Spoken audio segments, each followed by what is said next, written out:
Chapter 4805. Granny Feng looked at Yi-Ching Luo with gentle eyes. It's all thanks to little Mississippi. Yi-Ching Luo cupped her face with both hands. I'm not as good as Granny Feng said. It's all because little uncle wanted to confirm my identity, so he specially came back. That's also because of little Miss, the acting god emperor came back. The more Granny Feng looked at this young lady who looked similar to the former god emperor, the more she liked her. No, they were not similar at all. The former god emperor had received the god emperor's inheritance since he was born, so he bore an extremely heavy burden. So there was always a hint of melancholy between the former god emperor's brows. Although the former god emperor would smile and be happy. But she was always so noble and elegant. She would never take off that mask of hers at any time. Anne. The little miss in front of her. Her brows were always filled with a smile that made people feel happy. That pair of long and narrow eyes.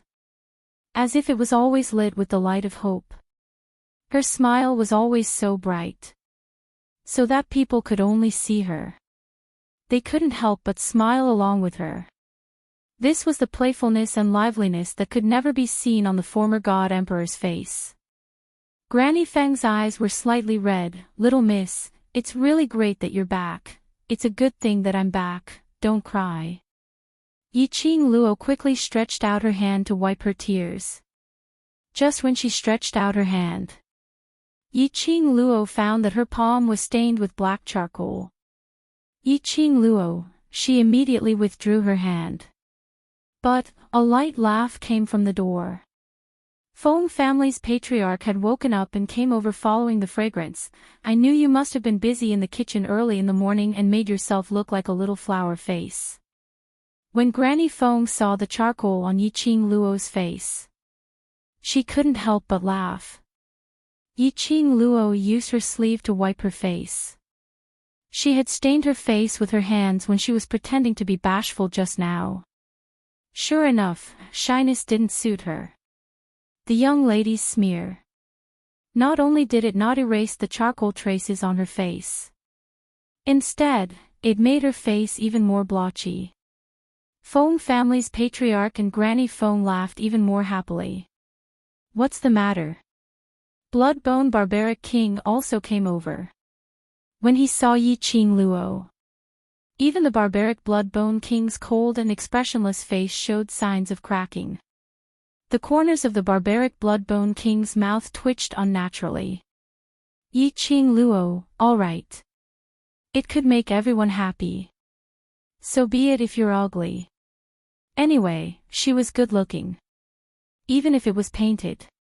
Even that couldn't conceal her beauty. For the next few days, Yi-Ching Luo had been accompanying her maternal grandfather in the Feng residence. On the third day after Feng Liqiong left the Feng family, Feng Liqiong had returned. He also brought a team of divine guards to guard the Feng family. He even arranged for 2 groups of divine guards to protect Yi-Ching Luo in the dark. This posture made Feng clan master a little worried. What's wrong? What happened? Someone wants to harm Xiao Luo. Feng family lord pulled Feng Liqiong back and asked with a serious expression. Feng Liqiong's face congealed. There's no way to settle the matter with the 5 great aristocrats. It seems that someone has gotten the news of a mysterious lady appearing in the Feng family. And there's evidence that the death of the 5 great aristocrats' important members is related to our Feng family's mysterious lady, Xiao Luo. He paused for a moment. With the Divine Guards and Divine Guards' Dark Team's protection, Father, you don't need to worry. Yi-Ching Luo didn't have much change in her emotions. After Feng Liqiong finished speaking, she curled her pink lips and said. Chapter 4806. Uncle, why not? I go back to the lower realm first. Feng Liqiong's eyes congealed slightly. Not waiting for him to speak, Feng family patriarch stopped her. No. If those people chase you to the lower realm, how can they protect you? They won't expect me to be in the lower realm. Yiqing Luo analyzed the pros and cons. They have their eyes on the Feng family. If I am in the lower realm, it will be safer, isn't it? What's more, I came to the God realms suddenly. My brothers and sisters in the lower realm will definitely be worried about me. Yiqing Luo sighed softly. I should take the opportunity to go to the lower realm to tell them that I am safe. Qing Luo. Feng Liqiong coughed lightly. I also don't recommend you to leave the Feng family. Yiqing Luo looked at him. Feng Liqiong sighed faintly. No one knows to what extent those people have their eyes on you. If you leave the God realm and they follow, I'm afraid, it won't just be you. You will meet with an accident. I'm afraid your brothers and sisters in the lower realm will also not be able to escape. His eyes were filled with concern as he patted Yiqing Luo's shoulder. The God's guards cannot stay in the lower realm for too long, otherwise it would destroy the balance in the lower realm. So uncle is unable to let the God's guards accompany you back to the lower realm. The light in Yiqing Luo's eyes dimmed slightly. Feng family patriarch comforted her with heartache. Little Luo, wait for your uncle to settle the matter, then find a chance to meet your friends. Yiqing Luo pursed her pink lips. I know. I don't want them to get hurt because of me. Feng Liqiong was also distressed. Don't worry, uncle will not let the 5 aristocrats ride on your head. Uncle must make them give an explanation for this matter. I believe you. Yiqing Luo's eyes were filled with trust. Her burning gaze looked at Feng Liqiong and Feng family patriarch, then nodded at them. I know. Grandfather and little uncle are doing this for my sake. Feng family patriarch was even more distressed. Yiqing Luo looked at Bloodbone Barbarian King, suddenly stretched out her hand and held his wrist. Uncle Bone, I have a request. The barbaric Bloodbone King stared at the fair and slender little hand on his wrist and was a little stunned. What? Uncle Bone, help me make a trip down to the lower realm and tell them about my news, so that they can be assured, all right? Yiqing Luo's charming eyes were filled with hope. The Bloodbone Barbaric King frowned. No.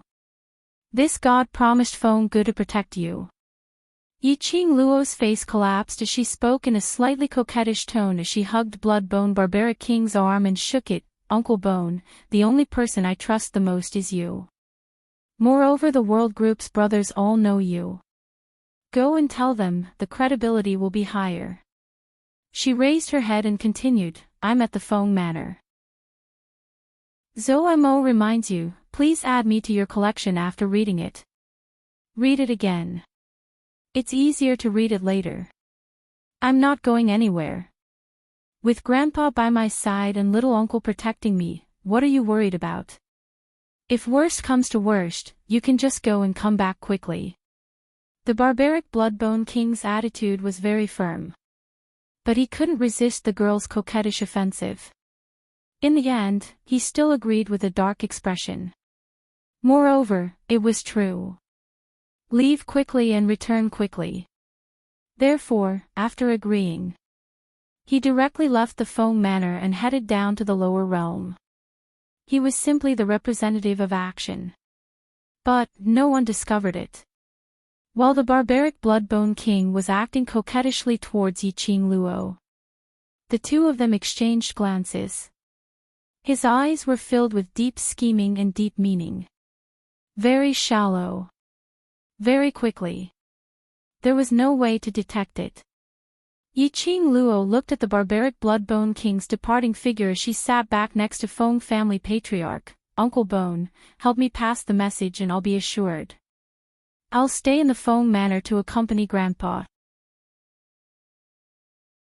Chapter 4807. Feng Liqiong also looked at Bloodbone Barbarian King's departing figure. After a long time, he retracted his gaze and looked at Yiqing Luo. Qing Luo, stay in the Feng Manor peacefully, with Uncle around. Uncle will not let anyone bully you. The young girl's charming eyes were curved. Her pupils, which were as clear as water, rippled with an unreal light. Blinking again, the young lady's eyes were filled with trust. I have always believed in Uncle. Feng Liqiong smiled. Then she hurriedly left. Feng family's patriarch saw Yiqing Luo staring at Feng Liqiong's back. He thought she was worried about the matter with the 5 aristocrats, so he comforted her. Don't think so much, leave everything to your uncle. Yiqing Luo turned back with a smile and held the old man's arm, leaning her head on his shoulder intimately. Grandfather and uncle's relationship is really good. He is grandfather's only son. The old man's eyes were kind as he smiled lightly. He has been by your mother's side since he was young. As for me, I have not fulfilled the responsibility of a father. I always thought that with your mother taking care of him, it was enough. His gaze gradually turned gentle, later on. After Xiaogu passed away, I was sad, but he felt worse than me. He was depressed for a long time. He could tell. Grandfather really cared about Feng Liqiong. Very much. Family. Yiqing Luo rubbed her head on his shoulder. Grandfather still has me. I will take care of grandfather on behalf of my mother. Feng family's patriarch smiled and touched her head. My biggest wish is for you to live peacefully. Night. Yiqing Luo had just coaxed grandfather to sleep and returned to her own room. Her but hadn't even warmed up yet. Urgent footsteps were heard outside the door. Following that, Feng Liqiong rushed over with a serious face. Qing Luo. I've caught the black-clothed man who killed the important members of the 5 noble families. Yiqing Luo's gaze was fixed on him for a while.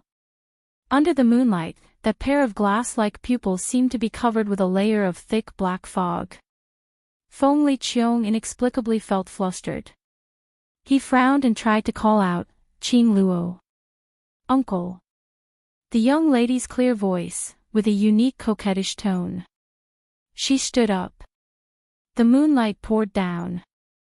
Her fiery red dress seemed to be plated with a layer of silver light. It made the young girl look like a moonlight goddess stepping on the moon. Holy and elegant, unattainable. Feng Liqiong didn't know if she was imagining things. Why do I feel like tonight's Yiqing Luo was a little strange? However, he couldn't tell what was strange about it. In the next moment, the young girl was already in front of him. Her beautiful face was reflected in his eyes at close range. Then, little uncle, is my suspicion cleared? Feng Liqiong calmed herself down. Didn't you say that you saw that man in black?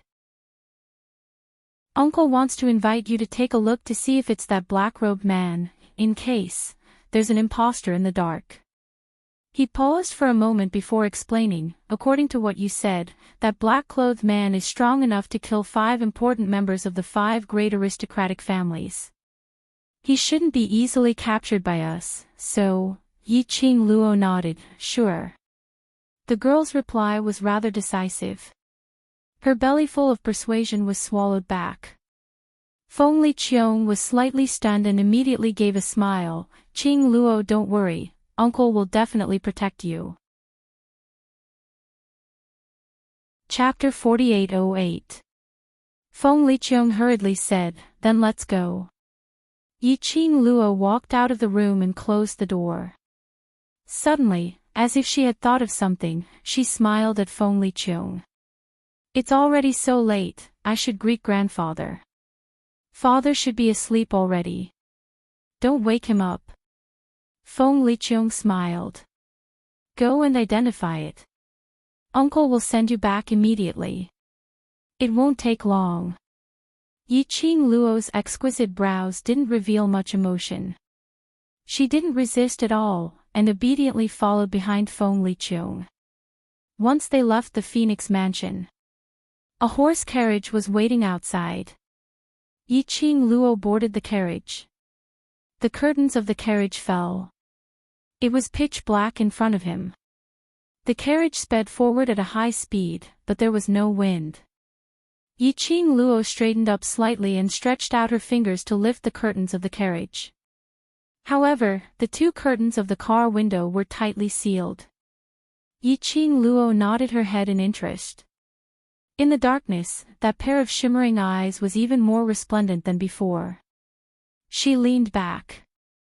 Her expression was calm and indifferent. However, her pink and tender lips parted slightly as she spoke in a gentle voice. "Little uncle, why does it seem like the curtain of my carriage is sealed shut?" Feng Liqiong's voice could be heard from outside the carriage. "It's very windy outside, be careful not to catch a cold." "Don't worry, uncle will always be by your side." Yiqing Luo responded and didn't say another word. About half an hour passed. The carriage gradually came to a halt. The curtains of the carriage were lifted. Feng Liqiong came over to support Yiqing Luo. After jumping off the carriage, Yiqing Luo discovered that this was an extremely desolate cage land. From the looks of it, it should be a place specially used to imprison the sinners of the god world. The air was filled with a thick, bloody and cold aura. "Don't be afraid. Uncle is here." Feng Liqiong saw Yiqing Luo sizing up the surroundings and gave her an amiable smile. "Uncle is in charge of this place, no one can hurt you." Yiqing Luo's eyes were filled with trust as she nodded her head vigorously. "I know, uncle will protect me." Feng Liqiong led her into the cell. Along the way, they could hear countless heart-wrenching screams. Some were insulting, some were fearful, some were begging for mercy, and so on. All kinds of voices were mixed together. Especially when Feng Liqiong walked in. The people who were locked up in cages made of special materials almost madly rushed to the cages, shouting at them. It was incomparably crazy. Yiqing Luo lowered her head slightly, as though she was afraid of such an environment. However, he kept glancing left and right from the corner of his eye. He memorized the faces of the people who were screaming crazily in the cage. Not long after, Feng Liqiong brought her to a spacious, dark room. The stone door closed.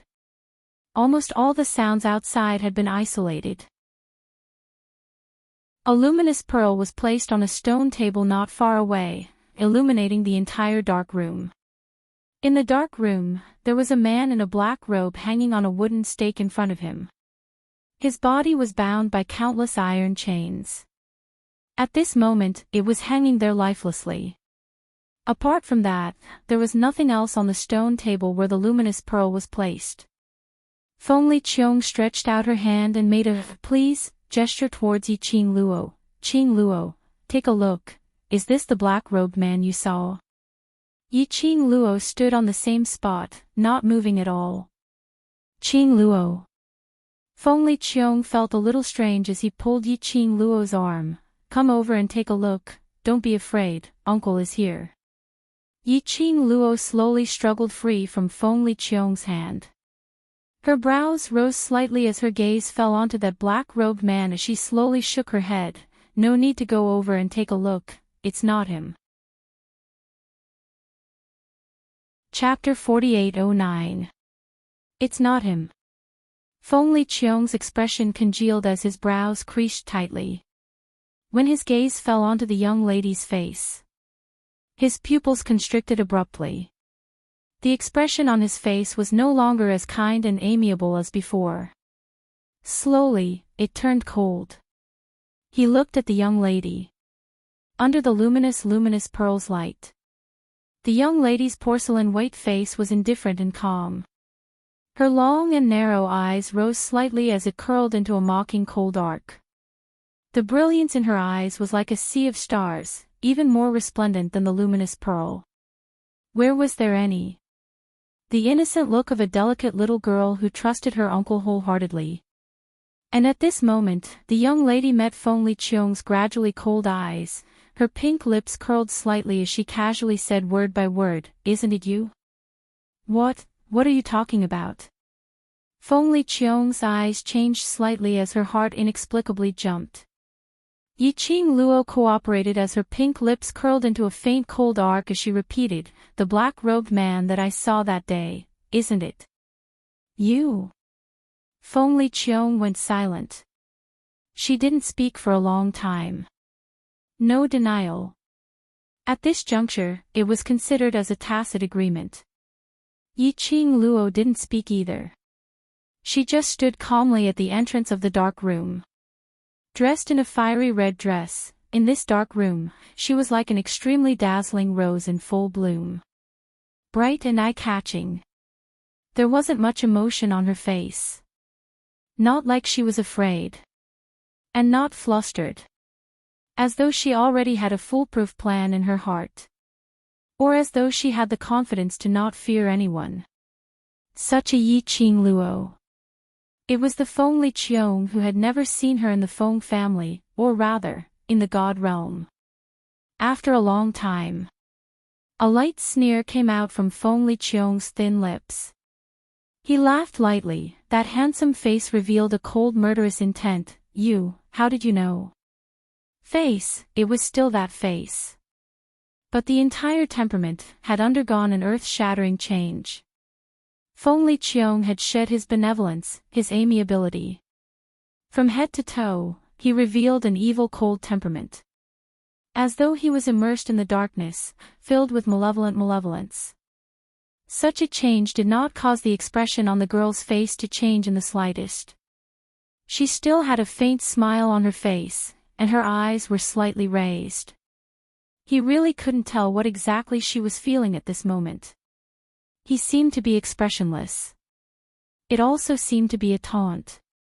Yi-Ching Luo replied nonchalantly, "Why doesn't little uncle continue to pretend?" "That's right. Our Ching Luo is so smart, even if uncle continues to pretend." In Ching Luo's eyes, "I'm afraid it's just a joke." Feng Li Qiong leaned forward, an oppressive aura came crashing down. Yi-Ching Luo took 2 steps back. She slowly raised her eyes, her gaze as calm as water. "Little uncle, you don't want to talk anymore." Feng Li Qiong's eyes were like torches, like a venomous snake, tightly wrapped around the young girl. It was as if he wanted to see through the girl's soul. He wanted to know what his opponent's trump card was.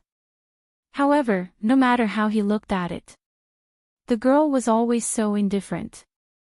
Feng Li Qiong's eyes sunk slightly, and then moved away, withdrawing the aura that was released from her body. Ching Luo really has the demeanor of sister in the past, looking at you. Really makes me think of sister. Yi-Ching Luo's slender white fingers slowly touched her own face, smiling sweetly. "It's all thanks to this face which is similar to mother's, that I can live till now. Little uncle's feelings for mother is really enviable." Chapter 48:10. Yi-Ching Luo's lower lip curled up, her eyes were half squinted without much emotion. Feng Li Qiong only felt that the young lady's tone was full of sarcasm. He frowned, restrained his smile and asked sternly, "When did you find out?" Yi-Ching Luo's fingertips slid to her chin and gently knocked on it, with a calm look. "It seems. I knew it from the beginning." "How is that possible?" Feng Li Qiong's brows knitted even tighter. "Where did I go wrong? Made you suspect me?" Yi-Ching Luo chuckled. "Uncle's most fatal mistake is that you are too confident." She raised her chin and explained word by word. "Actually, since I came to the God realm and was sent to the 100-Flower Garden, I have been suspicious of the so-called acting God Emperor. Of course, at first I didn't know that the acting God Emperor was my uncle. You knew my identity long ago, and had already determined that I was from your Feng family, so you have been scheming against me from the beginning." Yi-Ching Luo paused for a moment, her eyes faintly and silently looked at Feng Li Qiong. "I know, now you want to ask me, how did I know you were scheming against me?" Yi-Ching Luo moved her fingertips and took out a piece of jade pendant. That was used to stabilize her movement in the God realm, so that she could get used to the heaven and earth chi. How could an acting God Emperor not know that I, a person from the lower realm, will fall into a coma when I reach the God realm? Then he handed me over to a God realm playboy, Ji Wuhua. Because the acting God Emperor was very clear that Ji Wuhua would definitely stand on the acting God Emperor's point of view and send me to the safest 100-Flower Garden.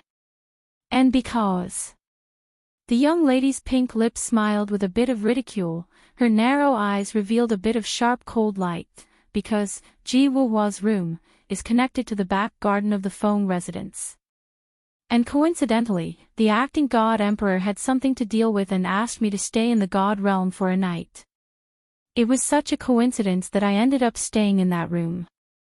And coincidentally, that night, that room overflowed with heaven and earth qi, causing me to open the door of the dark room and come to the Feng residence. The girl's every word. The expression on Feng Liqiong's face gradually became more and more interesting. After a while, he burst into laughter. How do you know that this isn't a coincidence? Although everyone in the 100 Garden is Ji Wuhua's harem, it's impossible for no one to cultivate the profound rank, so, this room is so rich in heaven and earth spirit qi, how could a profound practitioner not discover this place? Yiqing Luo indifferently tilted her head, so, I can only say that all these designs and plans, the purpose is to let me return to the Feng family. After that, when I was kidnapped by the 5 aristocratic families, I could roughly guess that the person behind the scenes was the acting divine emperor. I didn't expose him because I wanted to figure out the purpose of the acting divine emperor. Therefore, when you appeared at the exit in a black robe, I already knew that you were the acting divine emperor. When Yiqing Luo said this, she paused slightly. She chuckled softly, then, in the Feng manner, you appeared. Yiqing Luo's pink lips lightly spat out a few words. The acting divine emperor, my uncle, wanted to get my trust, to let me believe you unconditionally. When I found out that my uncle was the acting divine emperor, my heart was really very sad. Chapter 48:11. The expression on Feng Liqiong's face was very strange. The way she looked at Yiqing Luo was also very strange. Why did this young lady look so calm? She had already guessed everything. But she was able to put up a show with him calmly. What kind of psychological quality did she have to be able to do this? Obviously, she was just a 15-year-old young lady. Feng Liqiong gazed deeply at the young lady. There was a cold glint in her eyes. She seemed to be pondering. What kind of environment did Yiqing Luo grow up until now? To have such a strong psychological quality. Feng Liqiong had to admit. This young lady was indeed Feng Ji's daughter. Such a stubborn temper. Exactly the same. Or perhaps, compared to Feng Gu, this young lady was even more outstanding. Feng Liqiong's throat moved. After a long while, a hoarse voice spat out a sentence. You deliberately disguise yourself, to beat me at my own game, to make me self-explode, right? That's not it. The young lady's voice still had her unique sweetness, the same tone as usual. When she acted coquettishly, Uncle wants to put up a show, so I cooperated with him. Such a tone. And the young lady's brilliant smile. Lin Fan's pupils constricted slightly. He stared at her, his voice deep. You're not afraid? Of course not. Yiqing Luo shook her head smilingly. You are my uncle, and you will not really hurt me. Why should I be afraid? Feng Liqiong laughed. How can you be sure that I will not hurt you? Yiqing Luo's slender fingers touched her chin, replying seriously, because uncle cares about grandfather. It wasn't easy for grandfather to find me. If I'm injured or something happens to me, it will definitely be a huge blow to grandfather.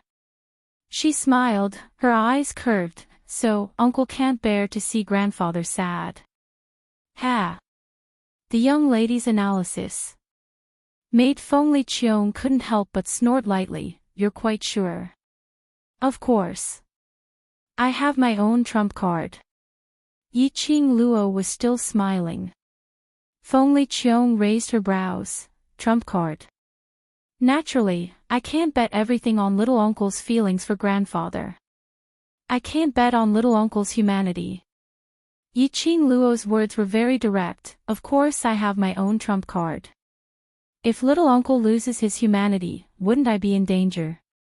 Feng Liqiang laughed again, as she stared at Yiqing Luo's gaze, filled with a probing and sizing expression. What's your trump card?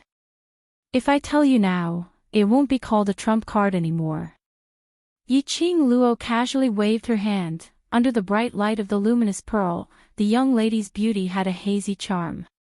Feng Liqiang's eyes were deep and unblinking as she stared at her. He seemed to be thinking about something. Yiqing Luo crossed her arms in front of her chest again. Now, little uncle can tell me your motive.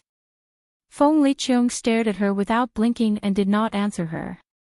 There was silence for several breaths. Yiqing Luo turned around and headed towards the entrance of the dark room. The moment she moved. Swoosh!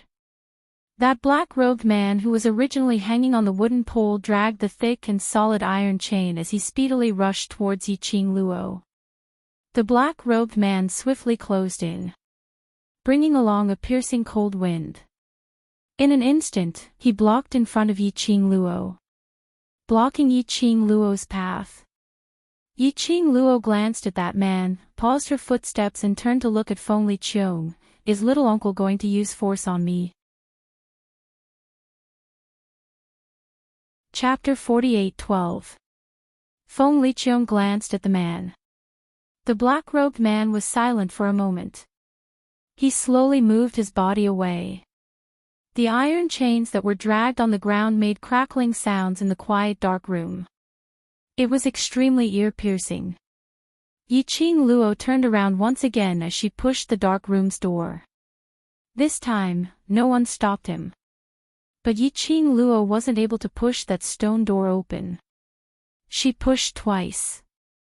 Seeing that the stone door wouldn't budge at all, he decided not to push it anymore. He turned to Feng Liqiang and said, "Little uncle isn't willing to tell us what he's here for, nor is he willing to let me leave. Let's just stand here and waste time."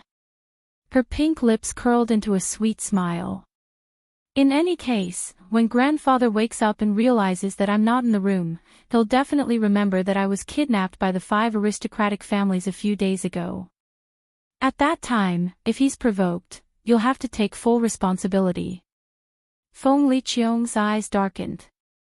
Flicking her sleeve, she turned and walked back to the only stone table in the room. He shot a glance at Yiqing Luo. Yiqing Luo didn't hesitate as she walked over directly and sat opposite Feng Liqiang. On the table, there was a jar of wine and several upside-down wine bowls. After Yiqing Luo sat down, she directly picked up the wine bowls and poured 2 bowls of wine, placing 1 bowl in front of each of them. "Come, let's chat while we drink. I'm also rather curious, to make the acting god emperor personally go down to the sea, what is it exactly?" The girl finished the bowl of wine in one breath. She was so forthright that she didn't seem like a woman at all. Feng Liqiang held the bowl of wine in her hand and remained motionless.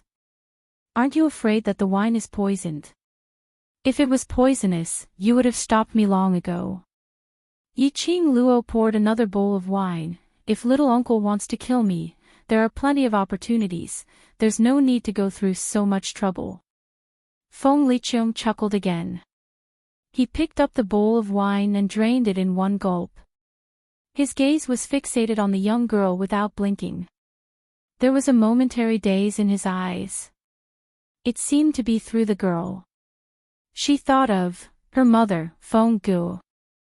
Yiqing Luo didn't open her mouth to interrupt his recollection. At this moment, Feng Liqiang thought more about her mother. Perhaps it would allow him to retain some of his humanity. If Feng Liqiang's bestial nature were to explode, she would be in danger. Even if he had a trump card, he still had to be careful. Yiqing Luo continued pouring wine and drinking. He even refilled Feng Liqiang's cup. The two of them were silent. One bowl after another, they drank 3 bowls. Feng Liqiang then put down the wine bowl. "Qing Luo is so smart, you should have guessed my motive, isn't that so?" "This. I really can't guess."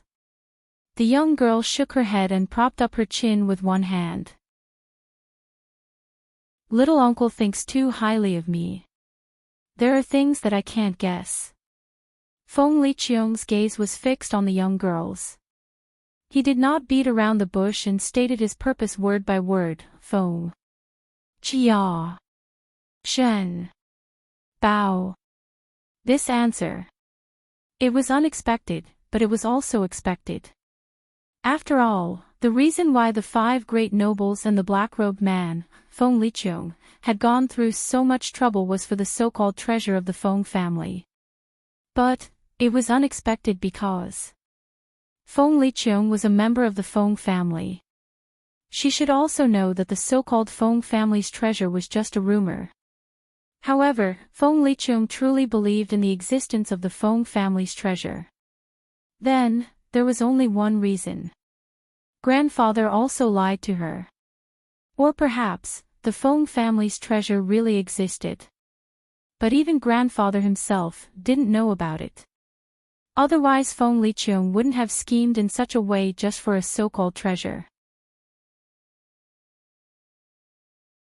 Chapter 48:13. Yiqing Luo's thoughts whirled around. But he said, didn't grandfather say that this is just a rumor of the Feng family? As a Feng family member, you actually believe in such a rumor? Feng Liqiong's gaze sunk. Do you really think that's just a rumor? He scoffed lightly. The fingers holding the wine cup tightened slightly. There's no smoke without fire. If the Feng family is really clean, then there wouldn't be such a rumor. He picked up the wine jar and filled the bowl to the brim. But, he wasn't in a hurry to drink, but stared at Yiqing Luo faintly. The Feng family has a treasure, and that treasure, only you can find it. Yiqing Luo raised her brows, as she carefully thought over every word that Feng Liqiong said. She squinted her eyes slightly. An undetectable glint flashed past her eyes. Uncle, why do you say so? She asked. Feng Liqiong lifted the wine cup, placed it to his lips, and said word by word, because you are my sister's daughter. When her words fell, he drank the wine, in one gulp. Immediately, it fell heavily onto the stone table. The wine cup and the stone table made a loud collision sound.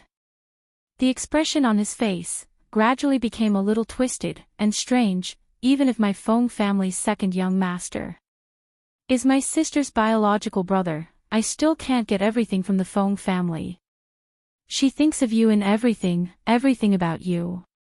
Feng Liqiong suddenly hammered the stone table heavily. The expression on his face became violent. Obviously, you are just a bastard. A bastard whose father doesn't even know who he is. What right do you have to get her approval? That treasure, only you know.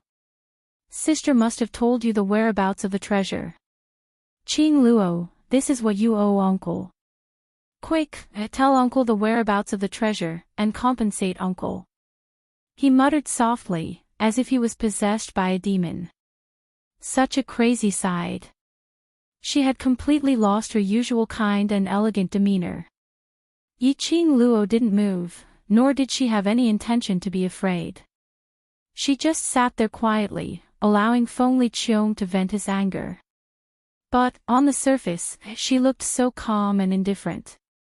But in her heart, it was already a storm. Bastard, these 2 words, pierced deeply into Yiqing Luo's heart. From the memories of the blood-bone barbarian king, Yiqing Luo could probably imagine her mother's melodramatic love story. His mother got pregnant before marriage. Not long after she was born, she encountered a dangerous situation. He had no choice but to hand her over to the care of the blood-bone barbarian king. From the start to the end, Yiqing Luo had not seen where her so-called father was. Why, Feng Liqiong was certain that the Feng family had that treasure. And the whereabouts of the treasure must be with her. Also, what do you mean by compensation? What did she owe him? Qing Luo. Suddenly, Feng Liqiong grabbed Yiqing Luo's arm with both her hands, as she stared at her with a crazed gaze. Uncle doesn't have any other requests, as long as you tell Uncle the whereabouts of the Fong family's treasures. Everything that we have can return to how it was originally. We can pretend that nothing has happened. You are still my adorable and ignorant Qing Luo, and I will still be your little uncle. The grip on his shoulder was a little heavy. Yi Qing Luo frowned slightly, but didn't struggle free, only replying in a serious tone, I don't know what you're talking about. Perhaps it was the words, don't know, that agitated him. Feng Liqiong suddenly stood up. The expression on his face revealed a sinister viciousness. Qing Luo, Uncle doesn't want to use brute force on you. Chapter 48:14. Yi Qing Luo pursed her lips as her eyes met Feng Liqiong's crazed gaze without blinking. On the phone, she could smell the strong smell of alcohol on Feng Liqiong. But she wasn't afraid of Feng Liqiong's vicious aura, or showing a timid expression towards Feng Liqiong. She was still as calm as usual. Her expression was calm and indifferent. She allowed Feng Liqiong to tighten her grip on her shoulders, her strength increasing. The two of them just like that. There was silence for a long while. Feng Liqiong released Ji Yunchu's arms and sat down on the stone bench. His breathing was rapid. The haze on his face had not dispersed. His eyes were overflowing with vicious aura, as though he was suppressing his own emotions. Uncle, if I knew what you were talking about, I wouldn't be sitting in front of you now. Yi Qing Luo saw him calm down and spoke calmly, I knew you had a problem. If I knew about the so-called Feng family's treasure, it wouldn't be yours. Feng Liqiong pressed both hands on the stone table. Think carefully, do you have anything special on you, or that bone lord, is there any clue on him? Or rather, is there anything particularly deep in your memory? Feng Liqiong asked several questions consecutively. It was as if he had been possessed. Yi Qing Luo stared deeply at the crazy man in front of her, unable to describe the feeling in her heart. This man was her uncle. In fact, she did not feel much malice from her youngest uncle. Her uncle's feelings towards her grandfather was definitely not fake. He was actually a sentimental person. But his obsession had already made him unable to walk out of it. That Feng family's treasure, what on earth was it? Until Feng Liqiong stopped the barrage of questions. Yi Qing Luo then took a deep breath, I really can't recall. Perhaps the last hope had been shattered. Feng Liqiong let out a sudden roar. His hands suddenly scattered the wine jars and bowls on the table onto the ground. He was like a raging beast, roaring with the anger in his heart. You don't know, how could you not know that woman, the person she cares about the most is that beast in human form, even if you are that beast's child, she would still care about you. When that woman died, all she thought about was that you had arranged everything for you, but she never thought about me, never. Feng Liqiong's voice was hoarse as she howled in anger. His eyes were scarlet red as he stared fiercely at Yi Qing Luo. It was as if he was going to destroy the world. A sinister murderous aura burst forth. Obviously. I am the person closest to her. I am the person with the highest talent. Why can't everything be mine? Why should I take care of you for her? That beast with a human face, the daughter of the enemy who killed my Feng family. She treasured you so much. She left everything to you. How could she not leave the opportunity of the Divine Emperor's inheritance to you? You must know where the Feng family's treasure is. You must know the Divine Emperor's inheritance. Feng Liqiong suddenly dashed towards Yi Qing Luo. One hand clasped onto Yi Qing Luo's neck. His tone was sinister and cold. Qing Luo, quickly tell your uncle where that woman hid the Feng family's treasure. As long as you get the Divine Emperor's inheritance and become the real Emperor of the Divine Emperors, you will definitely bring that woman to treat you as your own biological daughter and treat you well. Tipping Chi 100,000 book coins for the 10th wave. Now she was still short of the chief of the alliance. End of this chapter. Trash 7th Young Miss, Overlord, please be gentler. Chapter 48:15. Feng Liqiang had used quite a bit of strength. Yiqing Luo's neck felt a little painful. The two of them were very close. Yiqing Luo could clearly see the frenzied whirlpool in Feng Liqiang's eyes, as though it was going to swallow up all his rationality. Yiqing Luo frowned slightly. She slowly lifted her fair hand and placed it on the back of the hand on her neck. These hands. Before today, it was full of tolerance and warmth. But at this moment, there was a thin layer of sweat on it. You must know, the Feng family's treasure. You must know. That woman loved that beast so much. You're that person's daughter, there's no way she wouldn't tell you. The more Feng Liqiang spoke, the more deranged she became. He tightened his grip on the young girl's neck. I know. Could it be that that beast also looked for you? That beast, he didn't want you to tell me, right? Yiqing Luo's face turned slightly red. She tugged at Feng Liqiang's hand and frowned, little uncle. Calm down. The words squeezed out from between his teeth with great difficulty. But Feng Liqiang couldn't hear it. Feng Liqiang seemed to have fallen into a trance. His eyes were filled with murderous intent. As though he had seen someone through Yiqing Luo. A certain person whom he hated the most. Yiqing Luo's pink lips pursed tightly. Just as Feng Liqiang was about to go crazy and try to strangle her to death. She raised her slender, white fingers. A flaming red fan spun from the girl's fingertips. The feather fan pressed against Feng Liqiang's chest. In the meantime, bang. There was a deafening noise. The stone door of the secret room was blasted open. A group of more than 30 people rushed in. The person who was supposed to head to the lower realm to pass on Yiqing Luo's message, blood, bone, barbarian, king. Then, it was a team of Feng family's secret guards. Then, the elderly master of the Feng family walked in step by step with the help of Granny Feng. After seeing the situation in the dark room, Patriarch Feng's face suddenly turned pale. At this moment, Feng Liqiang was still clutching Yiqing Luo's neck. The ferocious expression on his face had yet to fade. That look seemed as though he wanted to kill Yiqing Luo. Patriarch Feng shouted angrily, Feng Liqiang. What are you doing? This angry roar. Feng Liqiang shuddered and came back to her senses. Something pressed against his chest, and he felt a cold sensation. He lowered his eyes. He saw the girl's feather fan. Before he could say anything. Feng Liqiang felt her body go limp.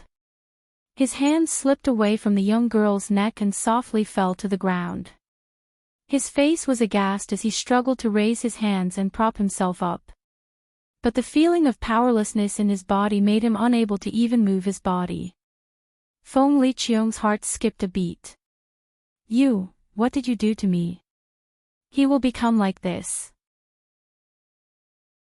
It must have something to do with the young girl's knock on his chest just now. Yiqing Luo retreated backwards as she raised her hand to support her neck. Girl Luo. The blood-bone barbarian king rushed forward and supported the girl.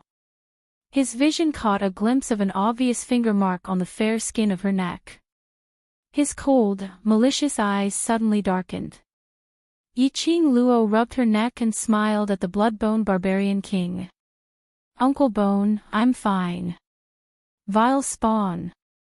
Vile spawn. Patriarch Feng trembled as he walked in front of Feng Liqiang. He stared at Feng Liqiang with a face full of disappointment. 6. Friends who read books, you can search Blue Chinese language website, and you will find this site in the first instance. Chapter 48:16. Feng Liqiang fell limply onto the ground, Her eyes went past Patriarch Feng and stared at Yiqing Luo, seemingly unable to understand. Why did she fall into Yiqing Luo's trap? You vile creature. Why are you still staring at little Luo? Patriarch Feng was infuriated as he lifted his leg to kick Feng Liqiong. How can you be an uncle? Feng Liqiong's eyes gradually returned to normal. That kick from Patriarch Feng wasn't light at all. But Feng Liqiong didn't even reveal a hint of pain. Why? He asked in a hoarse voice. It went without saying who this question was directed at. Patriarch Feng saw that he didn't know how to repent and completely ignored himself. He was so angry that his face turned red as he lifted his leg to kick again. Yiqing Luo hurriedly went forward and held the old man's body. Grandfather, don't be angry, I will be sad if you hurt your health. Her sweet voice soothed the anger in the old man's heart. Little Luo, it's grandfather's fault, grandfather. Failed to protect you. Patriarch Feng held the young lady's arm as his voice trembled. If it wasn't for Bone Lord's appearance in his room, telling him that little Luo might be in danger, perhaps until now, he still wouldn't know Feng Liqiong's true colors. The person who kidnapped little Luo was actually Feng Liqiong. The more Patriarch Feng thought about it, the more uncomfortable he felt. Yiqing Luo comforted him in a gentle voice. I'm really fine, grandfather. Actually, I knew that uncle was the mastermind behind my kidnapping. I followed him here because I believe in him. She held the old man's hand and placed it beside her face. See, I'm really fine, uncle didn't hurt me at all. You're still speaking for that bastard. The more obedient the young lady was, the more guilty Patriarch Feng felt. Earlier scene, I saw it clearly. Once they barged into the dark room. What she saw was Feng Liqiong madly strangling the young lady's neck. That crazy and malevolent face. As though she wanted to strangle Yiqing Luo to death. Yiqing Luo shook her head, her eyes were gentle. Uncle can't hurt me. She let go of the old man and slowly walked towards Feng Liqiong, squatting down to support him. He had yet to meet Feng Liqiong. The old man frantically pulled her back. Little Luo, don't go over there. Little uncle can't hurt me in the slightest now. Yiqing Luo gave the elderly a comforting smile. I naturally can't bear to let grandfather be sad for me, so. Even if I believe in youngest uncle, before I came, I had already made full preparations. She patted the back of Feng Clan Master's hand. He stepped forward and helped Feng Liqiong up. Feng Liqiong's body was limp and boneless. The minute Yiqing Luo moved, her entire body's weight pressed onto her. He was her son after all. No matter how angry Feng Clan Master was, he was also distressed. His heart ached for Yiqing Luo, worried that she would be suppressed by Feng Liqiong. He immediately ordered his men to help him up. Yiqing Luo had just loosened her grip when Feng Liqiong suddenly grabbed onto the young lady's arm. What did you do to me? Feng Liqiong asked with great difficulty. Even now, he still could not understand. When on earth did he fall into Yiqing Luo's trap? Most importantly, how could Yiqing Luo possibly hurt him? You vile spawn, what else do you want to do? Feng Clan Master saw that Feng Liqiong still wanted to make a move on Yiqing Luo and immediately pulled the young lady behind him to protect her. Feng Liqiong stood in front of the young lady. Feng Liqiong's vision followed closely. Baidu read the latest chapter of Waste 7th Young Miss, Overlord, lightly tap Love Claw Machine Bookstore for free. Chapter 48:17. Nothing. Yiqing Luo supported him with one hand and comforted him. I told you, I have a trump card. She smiled and explained in a gentle voice, since I already knew your identity, how could I not guard against you? I asked Uncle Bone to help me pass the message, it was just a show for you. Uncle Bone had never left my side since the beginning, he was just hiding in the dark. Because I know, once Uncle Bone is not around, you will definitely take the opportunity to set up a trap. As it turned out, her guess was right. After the barbaric Blood Bone King left, Feng Li Qiong took action. The barbaric Blood Bone King had been following them secretly. He immediately informed the Feng family's patriarch and sought help from the Feng family's secret guards to break into Feng Li Qiong's territory. Apart from these trump cards, Yiqing Luo's words paused for a moment before she continued. When little uncle was investigating me, didn't he know that I am a medicine master, especially an expert in poison? In addition, she had been in contact with the Miao Gu family and the Wu Gu family for a long time. She had some understanding of Gu-related things. Combining these two things to refine a poison, even if it was someone from the god realm, it was enough to give him a hard time. When did you? After being poisoned, he actually didn't feel it at all. Yiqing Luo's long and narrow eyes curved slightly, just when I suggested to return to the lower realm. She tilted her head. Because there were so many people and you weren't on guard against me, it was actually very easy to poison you. That poison didn't take effect immediately. It needed to be stimulated through a certain acupuncture point. Just now, when Feng Li Qiong was strangling his neck, she took the glower flame fan and knocked on Feng Li Qiong's chest. It stimulated Feng Li Qiong's poison. Fortunately you knew. Feng Li Qiong didn't blame Yiqing Luo at all. Instead, he heaved a sigh of relief. If it wasn't for his granddaughter who already knew Feng Li Qiong's motive. If he hadn't arrived in time. This granddaughter he had finally found, wouldn't it be? Feng Li Qiong didn't even dare to think about it. Yiqing Luo's eyes curved as she smiled lightly. I'm mother's daughter, grandfather must believe in me. Looking at the girl in front of him, who had clearly experienced such a dangerous and heart-wrenching thing, at this moment, was smiling sweetly and softly comforting his emotions. She looked so obedient. Feng Clan mistress couldn't help but soften her heart a little. He heaved a long sigh as he gently held Yiqing Luo's hand. His emotions had also calmed down as he looked at Feng Li Qiong. You on earth, why did you do this? Feng Li Qiong was helped to sit on a stone bench at the side. His body was still weak and powerless. His face was pale. However, that pair of slightly crazed and ruthless eyes did not lose the slightest bit of dignity. The power of the acting divine emperor caused the surrounding air to freeze. He chuckled softly. He looked at Feng Clan master amusedly, but his eyes were full of anger and unwillingness. Why, you ask me why? He snorted softly. I really want to ask you, do you ever treat me as your son? The man's handsome face revealed a bit of craziness and a bit of ridicule. He leaned on the stone table as he laughed loudly. Since young, the only person you could see was sister. No matter where you go, only sister is worthy of your pride. Obviously. I'm the eldest son of the Feng family. I'm the one who should inherit the Feng family. Baidu read the latest chapter of Trash 7th Young Miss, Overlord, lightly tap on my beloved claw machine bookstore for free. Chapter 48:18.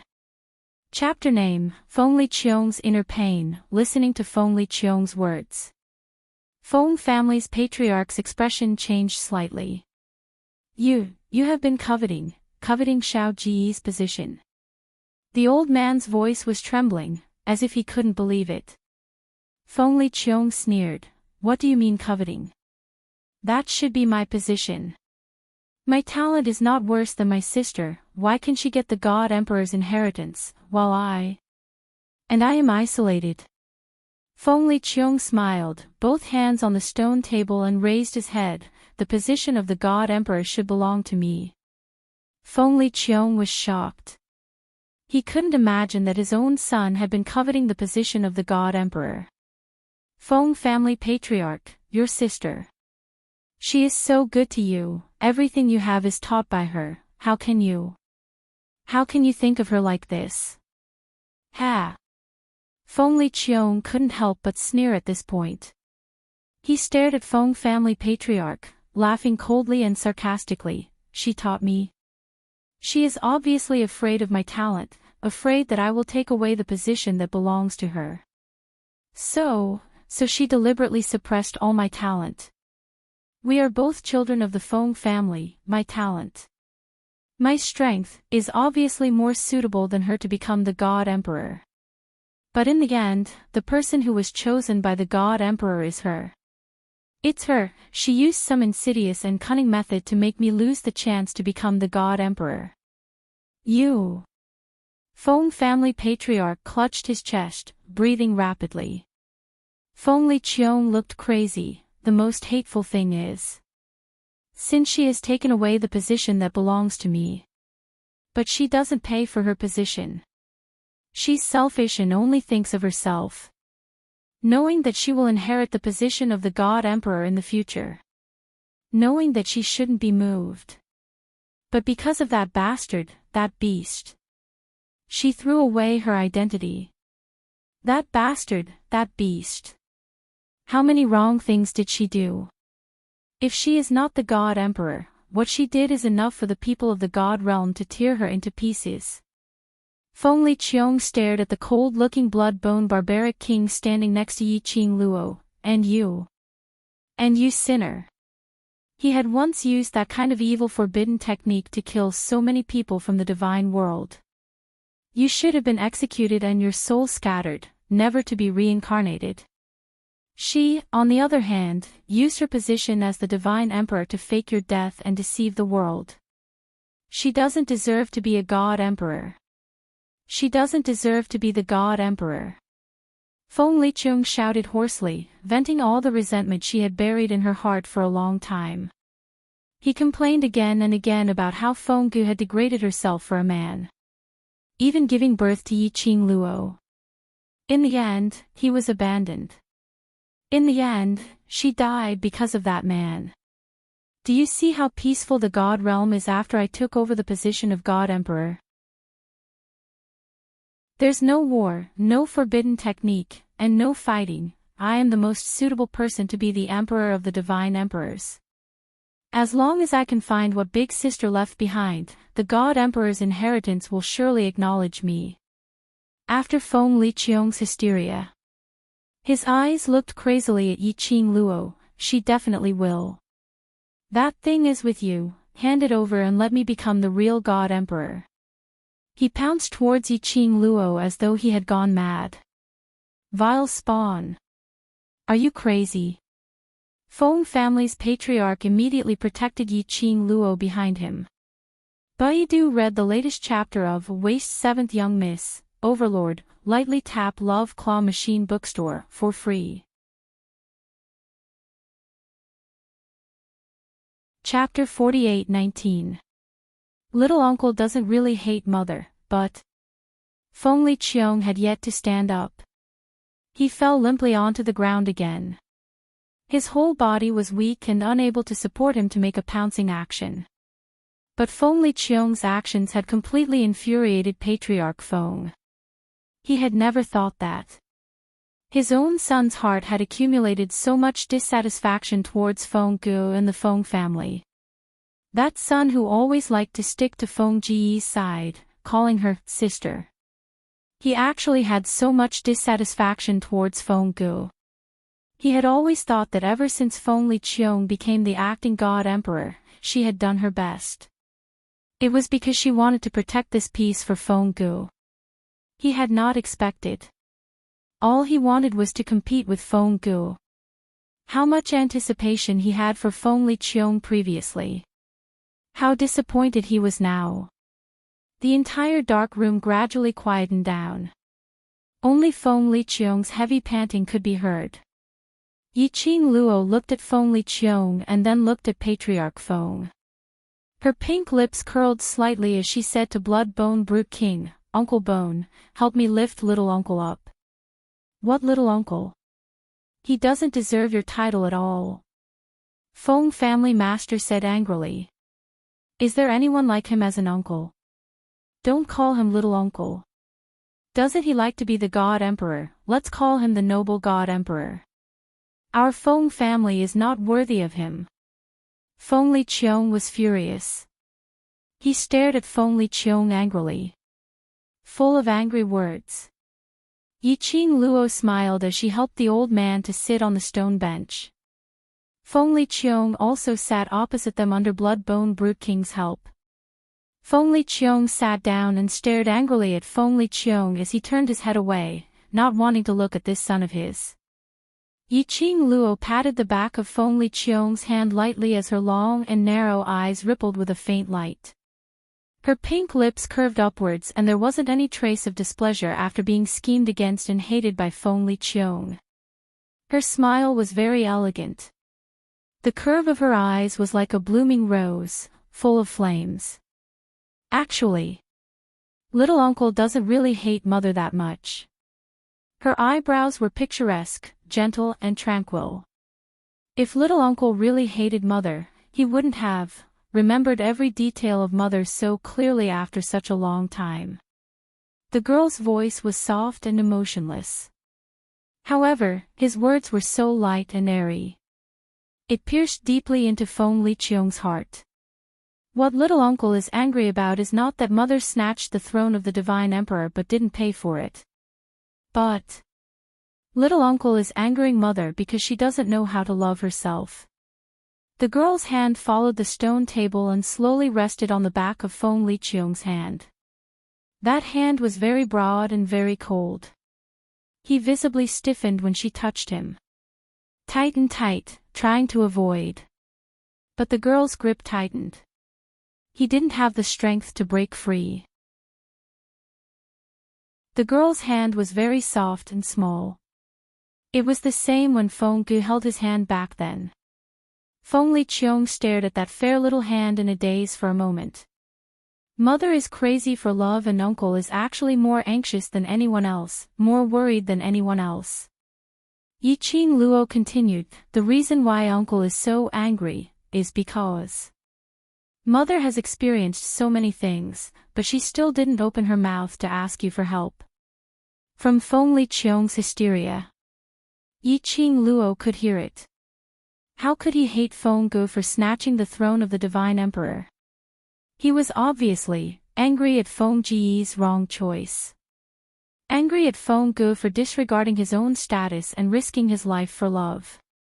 Baidu read the latest chapter of Waste 7th Young Miss, Overlord, lightly tap Love Claw Machine Bookstore for free. Chapter 48:20. If you want to blame, you can only blame the human heart. What had Feng Gu done in the past? Yiqing Luo didn't know. But she had seen those scenes in the Blood-Bone Barbaric King's memory. She could tell how much her mother liked that man, whom she should address as father. As an elder sister who had always taken good care of him and was always there for him.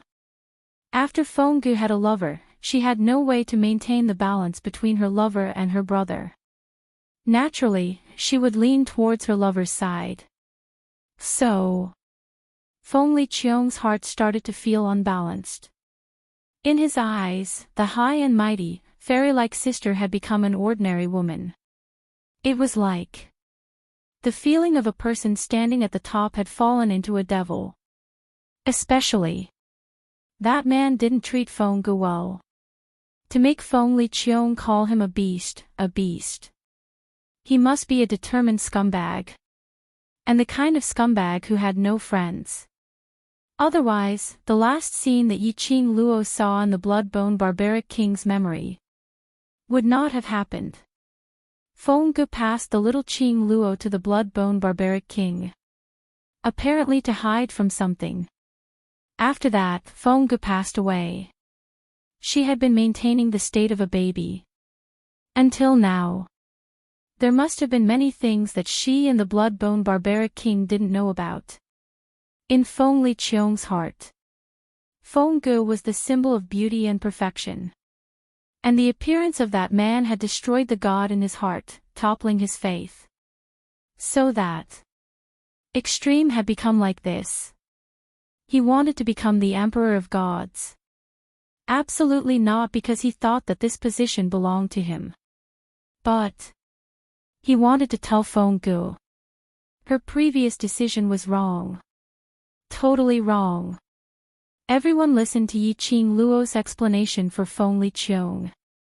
Fell into a long silence. After some time, Patriarch Feng's hands trembled as he sighed helplessly. Doomed fate. Doomed fate. This is the Feng family's calamity, Feng family's difficulties. He took a deep breath as his murky old eyes were filled with endless helplessness. Blame me, blame me, blame me for giving birth to you in the Feng family, blame me. Once you were born, you were the focus of attention and the people schemed against you. Father. Feng Liqiong listened to the old man's trembling words. He hurriedly raised his head. There was no longer any trace of the malevolence and terror on his face. He shook his head desperately. It's not your fault. If you want to blame someone, blame the human heart. The human heart. The father and son looked at each other, speechless. It was as if they were recalling the past together. Yi Qing Luo didn't say anything else to break the atmosphere between them. She quietly pulled the blood-bone barbarian king out of the dark room. After walking out of the dark room, the blood-bone barbarian king glanced sideways at her. Why? Don't you want to ask about what happened back then? Now is not the time. Yi Qing Luo shook her head. Grandfather and little uncle were too agitated. I'll ask him when I have the chance in the future. She raised her head and looked at the barbaric blood-bone king. Uncle Bone, do you know, who exactly is that man? It could be said. The appearance of the man. It was the calamity of the Feng family. That man destroyed the entire Feng family. The pupils of the barbaric blood-bone king shrunk slightly, and his expression became colder. A very ordinary person. If he's really ordinary, why would Mother take a liking to him? Yi Qing Luo patted the barbaric blood-bone king's shoulder lightly. That man. Since he could enter Mother's eyes, there must be a reason. If we can find out the reason, perhaps we will be able to know that man's motive for getting close to Mother. Chapter 48-21. The only thing I can give you, purpose. Blood-bone barbaric king frowned. In his impression, that man, other than his face, was so ordinary that he couldn't be found even if he was thrown into the dust. Yi Qing Luo tilted her head, as her eyes curved into a smile which didn't look like a smile. Do you think that an ordinary man would appear beside Mother who would always be surrounded by numerous secret guards, and make Mother remember him and fall in love with him? When Yi Qing Luo said this, her long and narrow eyes drooped downwards as her pink lips curled into a cold arc, after creating so many troubles. Not only was he not affected at all, he was even able to leave unscathed under your eyelids. She chuckled softly. I don't believe that there's no ghost. Blood-bone barbaric king was stunned, the expression on his face congealed slightly.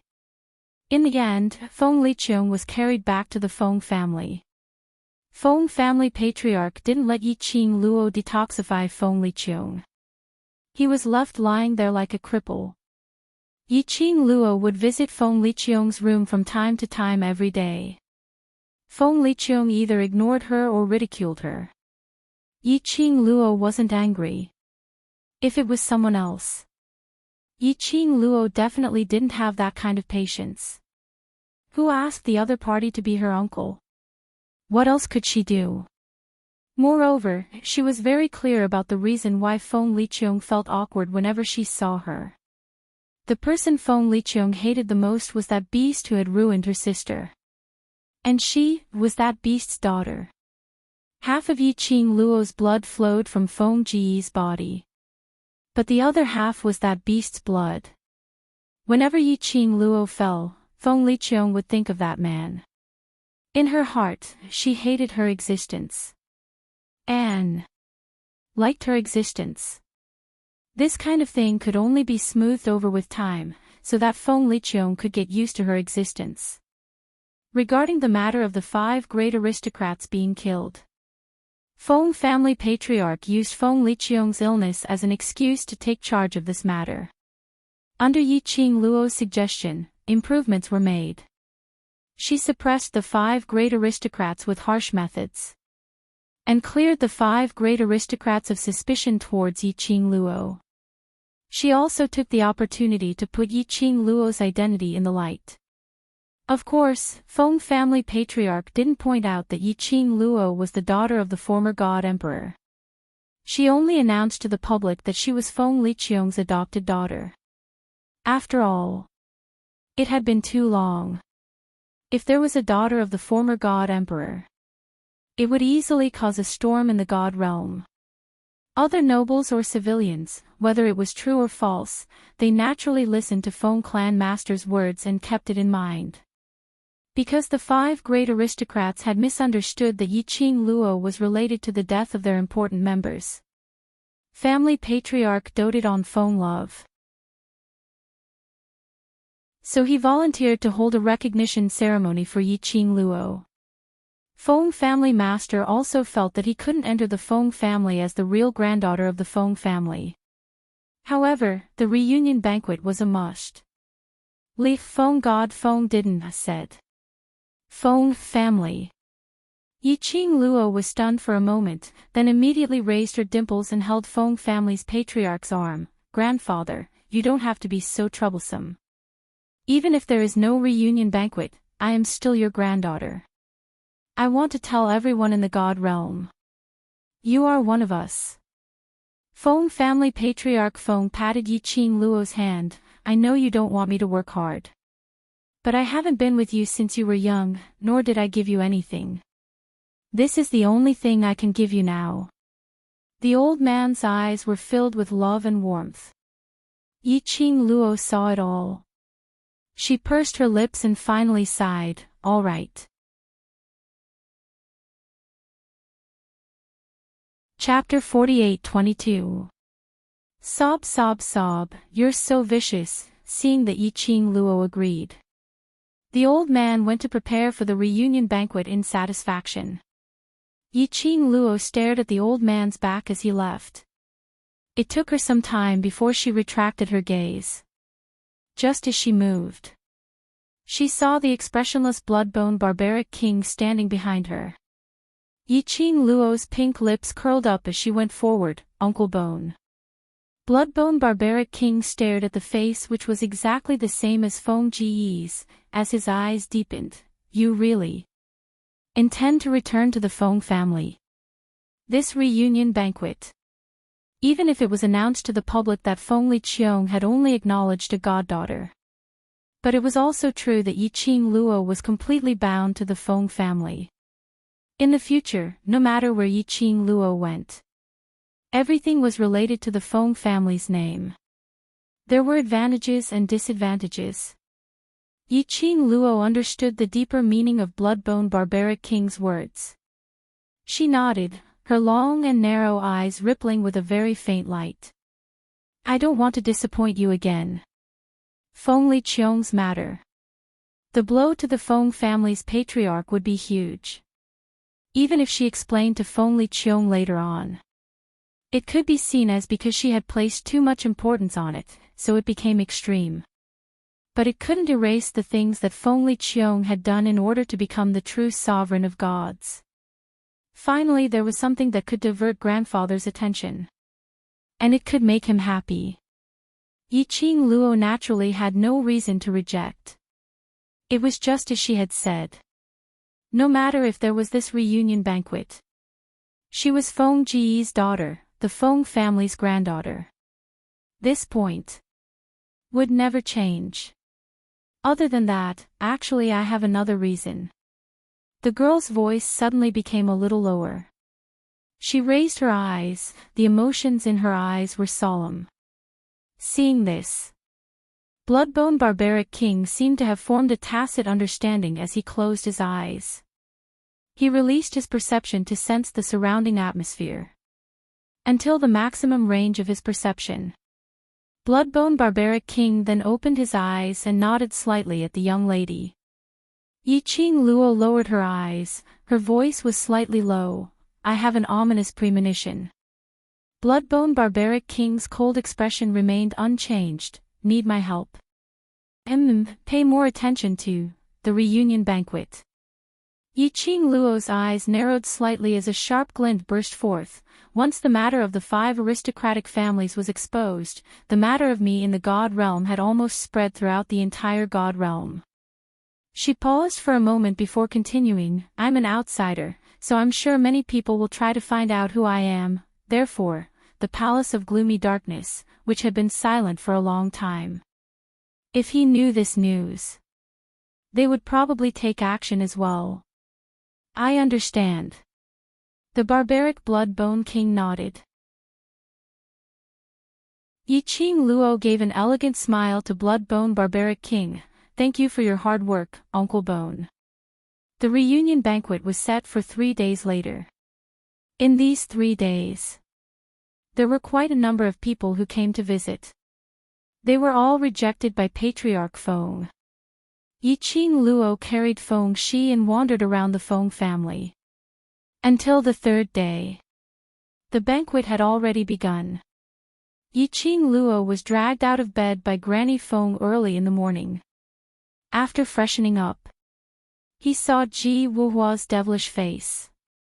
Dressed in a pink luxurious robe that smelled like horse fleas, he posed in an incomparably bewitching posture as he lay on the long bench, smiling seductively at her. Yiqing Luo instantly sobered up. She walked straight over. She lifted her leg and stepped on Ji Wuhua's chest. Ji Wuhua's reaction was swift. He clutched his chest and pretended to be grief-stricken. Miss Qing Luo, how could you do this to me? Sob sob sob, you're so vicious. Yiqing Luo. Use this tone to talk to me again. I will let you know what is called true viciousness. Chapter 48-23. Ji Wuhua climbed up from the ground. That devilishly beautiful face revealed a bit of the evilness of a pretty boy. He staggered towards Yiqing Luo as if he had no bones. Seeing Yiqing Luo raised her fist again, Ji Wuhua paused and looked aggrieved. Miss Qing Luo, I was dug here by Feng family head early in the morning because of you. How can you treat me like this? He touched his face with one hand. For Miss Qing Luo, I even sacrificed my rest time. You must know that if I don't sleep well, I will become haggard. The minute I become haggard, I'm not handsome enough. The minute I'm not handsome enough, Miss Qing Luo will not be moved by me. He pressed his chest and his body fell towards Yiqing Luo's direction. Miss Qing Luo, aren't you touched? When the man's tall and straight body fell down, his peripheral vision suddenly caught a glimpse of red. The young lady's fingertips were holding a feather fan which looked like a raging flame. The feather fan looked very exquisite and small. It was glistening like blood red. The young lady's fingers were as fair as jade. However, Ji Wuhua clearly saw a wisp of sharp silver light floating above the fan. Once he leaned over, that fan would directly scratch his face. The young lady's careless voice was in his ears. It's not important whether I am touched or not, the important thing is, I feel that you don't dare to move. Ji Wuhua, if King moved, his handsome face would be gone. She absolutely wanted to destroy his face so that she could inherit his beautiful face. Dream on. Ji Wuhua's body stiffened. Miss Qing Luo, can you give me some face? I am after all one of the 3 kings, the Flower King. No. The young lady's answer was very straightforward, without any hesitation. Ji Wuhua, then can you keep the weapon back? Have you thought about what to say? Yiqing Luo raised her eyebrows and looked at him. Ji Wuhua adjusted the expression on his face and pretended to be serious. Yi-Ching Luo snorted and kept the glower flame fan. Then, he sat down on a chair and said, "Tell me, why did you come to my courtyard so early in the morning?" Ji Wuhua withdrew his head and touched his face with one hand as he sat opposite Yi-Ching Luo. "Miss Ching Luo, I've always been very curious. Look at me, I'm so good looking, why? Don't you like me?" Yi-Ching Luo. She felt that she'd better bring out her glower flame fan. This guy, there was no way to have a proper conversation.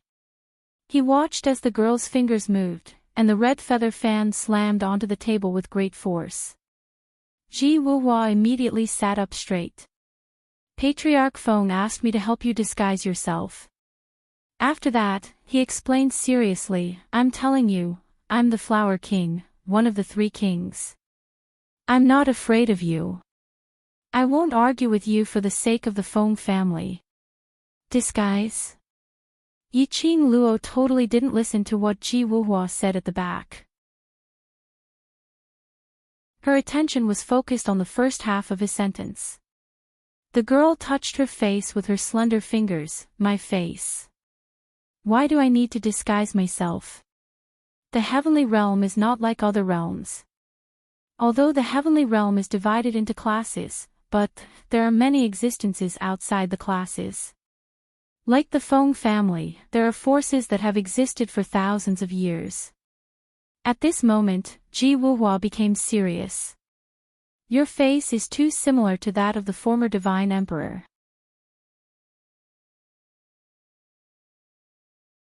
Chapter 48-24. Other forces may have seen the former emperor of God, or perhaps have a portrait of the former emperor of God. So for Miss Ching Luo's safety, Feng family had decided to let me help you disguise, in case of other accidents. Yi-Ching Luo thought for a while and understood her grandfather's concerns. If the other forces in the God realm knew that she was the daughter of the former emperor of God, the entire God realm would not be peaceful. Perhaps everyone would have to guess. This God realm was about to have a change of ownership. Especially if she met any ambitious forces. If they wanted to take this opportunity to achieve a certain purpose. She was afraid that Yi-Ching Luo would be in danger. After thinking about it, Yi-Ching Luo also agreed to Ji Wuhua's request. Ji Wuhua looked at the young girl and thought for a long time before reluctantly agreeing to disguise. "Miss Ching Luo, you have to know that the people who want to find me, Ji Wuhua, can go one round around the God realm. You should be laughing secretly now."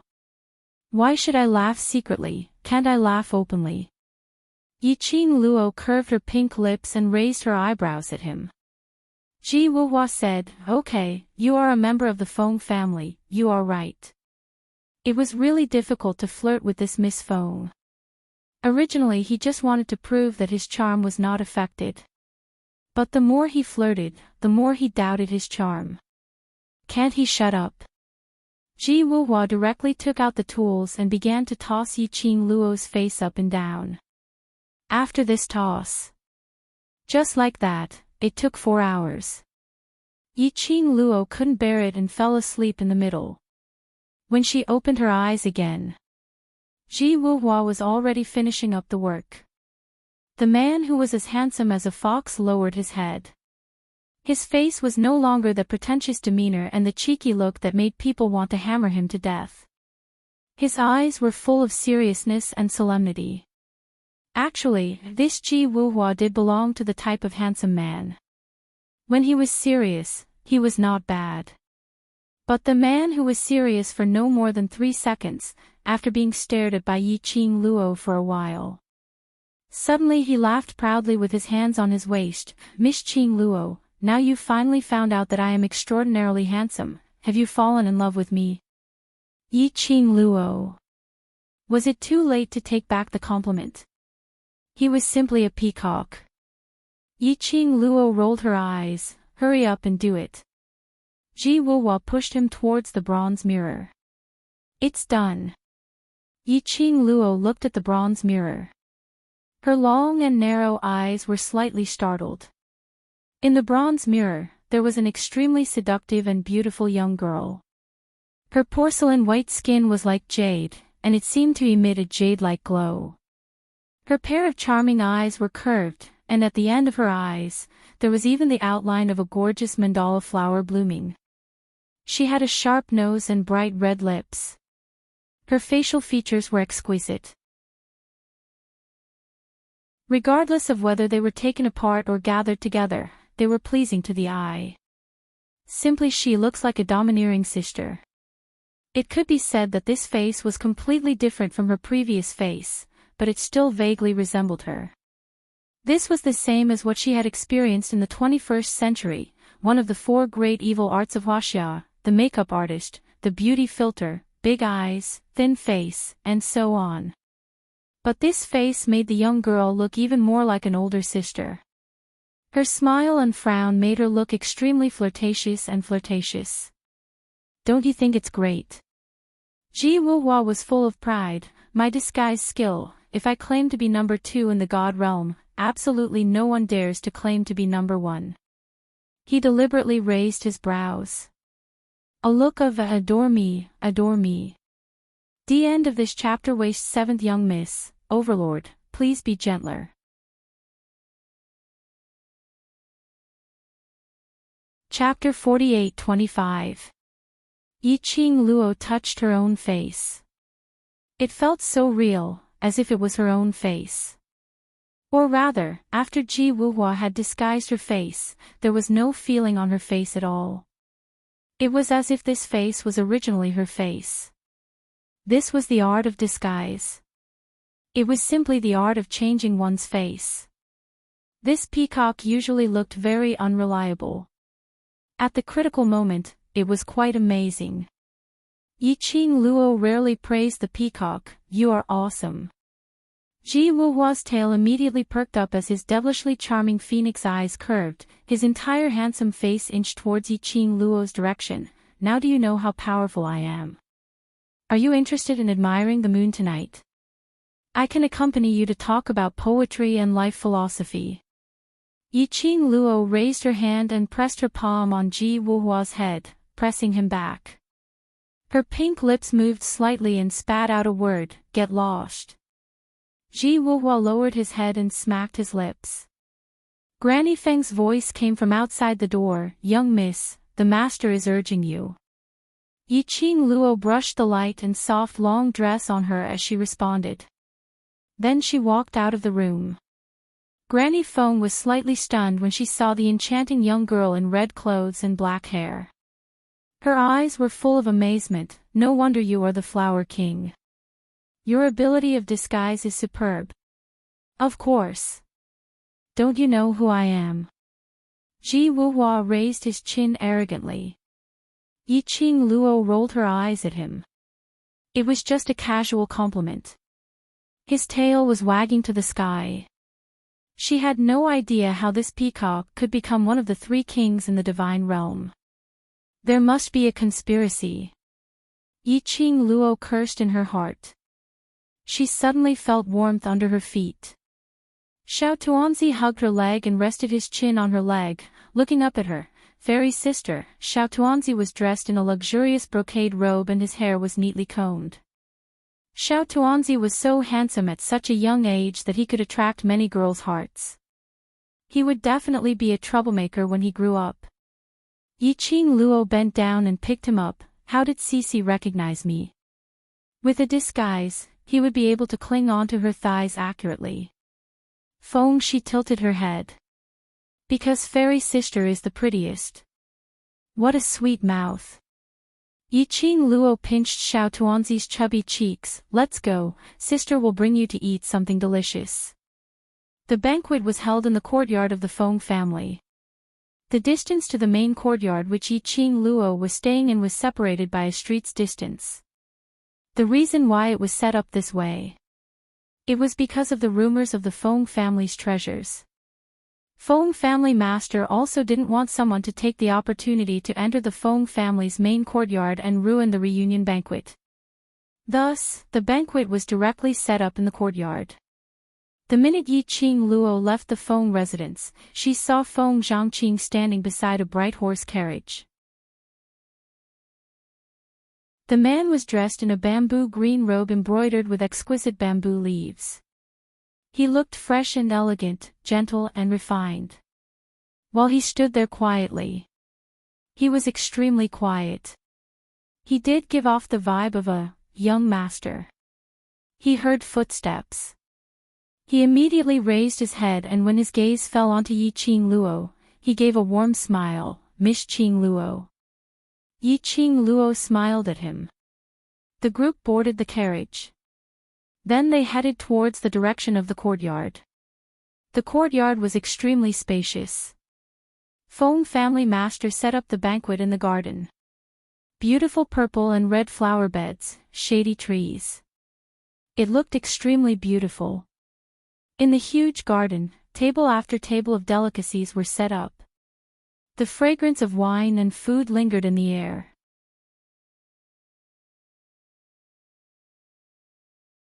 Chapter 48-26. The maids of the Feng family wandered around, refilling wine for the guests or running errands for the guests. When Yi Qing Luo arrived, he could hear the bustling sounds of the courtyard. Cheers, laughter, and congratulations could be heard continuously. It was no different from the banquets in the lower realms. Yi Qing Luo narrowed her eyes slightly. The status of the Feng family in the divine realm was really not low.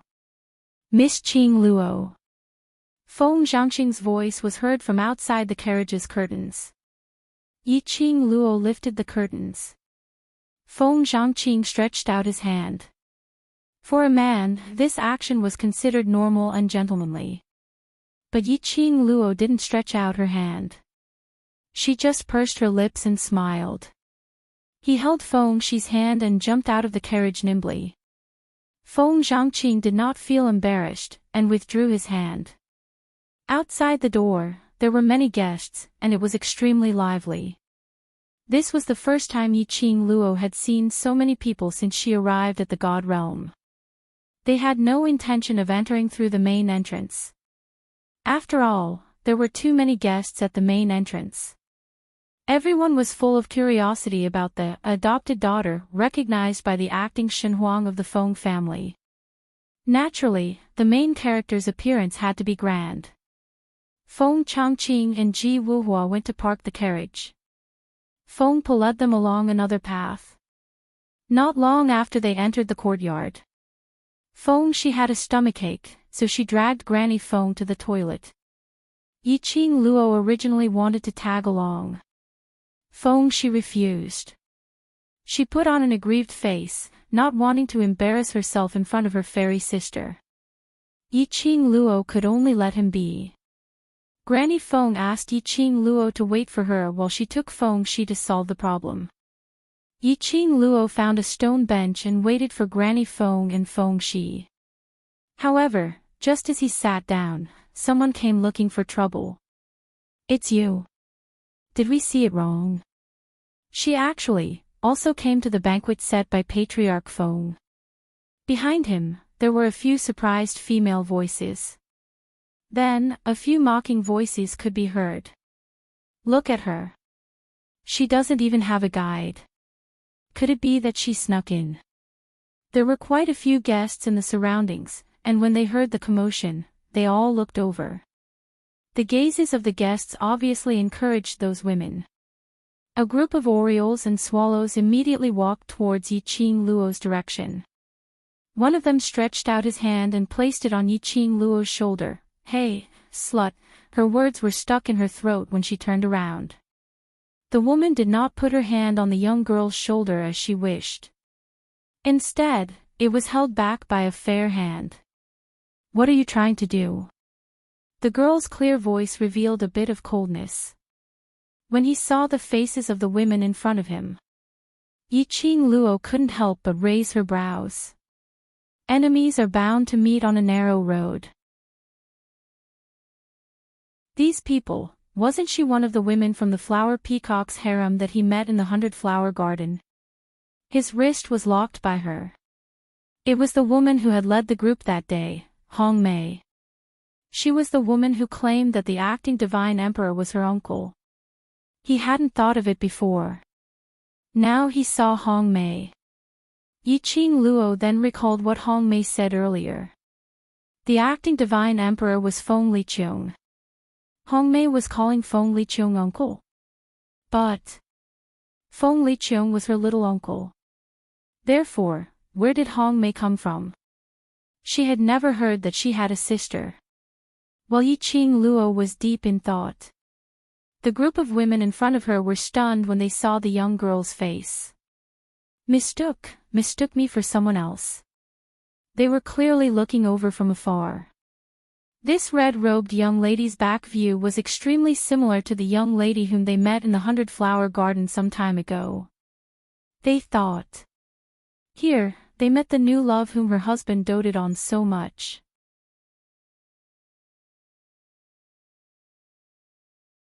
Chapter 48-27. Hong Mei had been tortured badly by the young lady in red that day. She had used a lot of precious herbs and recuperated for several days before she recovered. In addition, after that day's meeting, that young lady in red had disappeared from 100-flower gardens. The ladies in 100-flower gardens understood their husband's character very well. Meeting that kind of blazing sun type, she could totally arouse the desire of her husband. It was impossible for her husband to send that young lady away in just one day. She must have been kept as a mistress by her husband. The hatred of hurting Hong Mei, the hatred of stealing her husband. It could be said, Yiqing Luo was already the enemy of all the ladies in 100-flower gardens. So when they saw such a similar back view, the ladies couldn't suppress the hatred in their hearts and rushed forward. But unexpectedly, the young lady in front of them was extremely unfamiliar. This young lady in red was not the young lady they saw in 100-flower gardens that day. But, when the few ladies lowered their eyes slightly, a glint of jealousy flashed past their eyes unknowingly. This young lady looked too seductive. Enchanting and charming eyes. Even women seemed to be captivated by her pair of curved, charming eyes and the wavy corners of her eyes. Jealousy, uneasiness and alertness started to spread in their hearts. Their husband loved beauties the most. The beauty of this young lady in front of them had already surpassed all the beauties they had ever seen. No, it was even called charm. Their women's intuition told them, this young lady absolutely could not be left alive. If their husbands saw her, they were afraid. No one in 100-flower gardens could compete with her. Let go. Hong Mei stared at the young lady's coquettish face as she gritted her teeth and spat out 2 words. She thought that she had taken good care of her body. Her skin was fair and soft and could be called a beauty. But when the young lady's hand clasped her hand and lifted it slightly, the young lady's slender and long hand seemed to emit a jade-like glow, which made her hand look like an old man's hand. Enchanting and charming, smooth skin and jade-like bones. Yiqing Luo's pink lips curled up as she gave a mocking smile. Apologize. Hong Mei's eyes widened instantly. Do you know who I am? You dare to ask me to apologize? Yiqing Luo's slender fingers exerted more strength. He could vaguely hear the cracking of the bones in the woman's wrist. She still smiled sweetly. No matter who you are, you still have to apologize. She looked at Hong Mei's pained expression and her sinister facial features. Her smile became even wider. I'm just sitting here, but you guys don't give me a chance to talk. Not only did you insult me, but you also hit me. Pausing for a moment, the girl's charming eyes narrowed, revealing a bit of sharpness. Is this the upbringing of your great family? This is the Phoenix Manor's territory. You're not allowed to behave atrociously here. Apologize. One sentence after another, clear and bone-piercing words spat out from her pink lips. When he said the last 2 words, the endless chill seemed to have melted into the air. You. Hong Mei's heart skipped a beat. Although the young woman before him was not the red-clad young woman he met in the 100-flower garden a few days ago, she was still a young woman. But at the same time, it was also arrogant and disgusting. Behind him, there was a group of girls watching. Hong Mei would never admit defeat. Otherwise, wouldn't her prestige in the 100-flower garden be swept away? Her eyes were filled with murderous intent as she endured the intense pain from her wrist. The other hand was raised up as it slammed down towards Yiqing Luo's face. Carrying a majestic profound qi, it seemed as though it was going to destroy the young lady's face.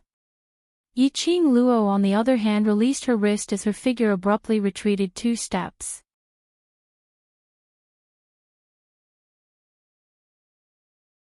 Chapter 48-28. Yiqing Luo loosened her grip. The girls behind her immediately went forward to support Hong Mei. Sister Hong Mei, are you all right?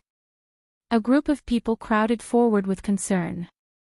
Hong Mei's face was steely green as she stared coldly at Yiqing Luo. The hatred in her eyes. As though it was going to drown Yiqing Luo. She stared at Yiqing Luo furiously as her meticulously made-up face was slightly distorted. You slut, do you know who I am? I don't care who you are. Yiqing Luo replied very straightforwardly as her narrow eyes were frivolous with a hint of ridicule. I say, young lady, how old are you this year? What do you mean? Hong Mei felt that she was being ridiculed. Yiqing Luo indifferently sized her up. I think young lady should be at least 30 years old. Why are you acting like a 3-year-old child? You can't win. So you want to sue your family, to get them to back you up? Her words paused slightly as she seemed to have thought of something. Oh right, nowadays a 3-year-old child wouldn't bring out their family's name for a small matter. She covered her lips as she laughed softly. A lively young lady with overflowing charm. Between this smile and frown, even a lady had no choice but to admit her charm and charm. Hong Mei finally understood that the young lady in front of her was ridiculing her. Her expression turned from steely green to extremely ugly. Her jade-like fingers clenched tightly. What, 30 years old? She was merely in her 20s. A lady's biggest taboo was to be called old. Especially by a young lady who was younger and prettier than herself. Moreover, other than ridiculing her for looking old, there was also the second half of the sentence. This was simply an insult to her. First it was ridiculing her for being old. The next moment it was ridiculing that she wasn't even comparable to a 3-year-old child. Hong Mei's face flushed a deep red. She was angry and annoyed. She couldn't wait to crush the young lady in front of her into pieces.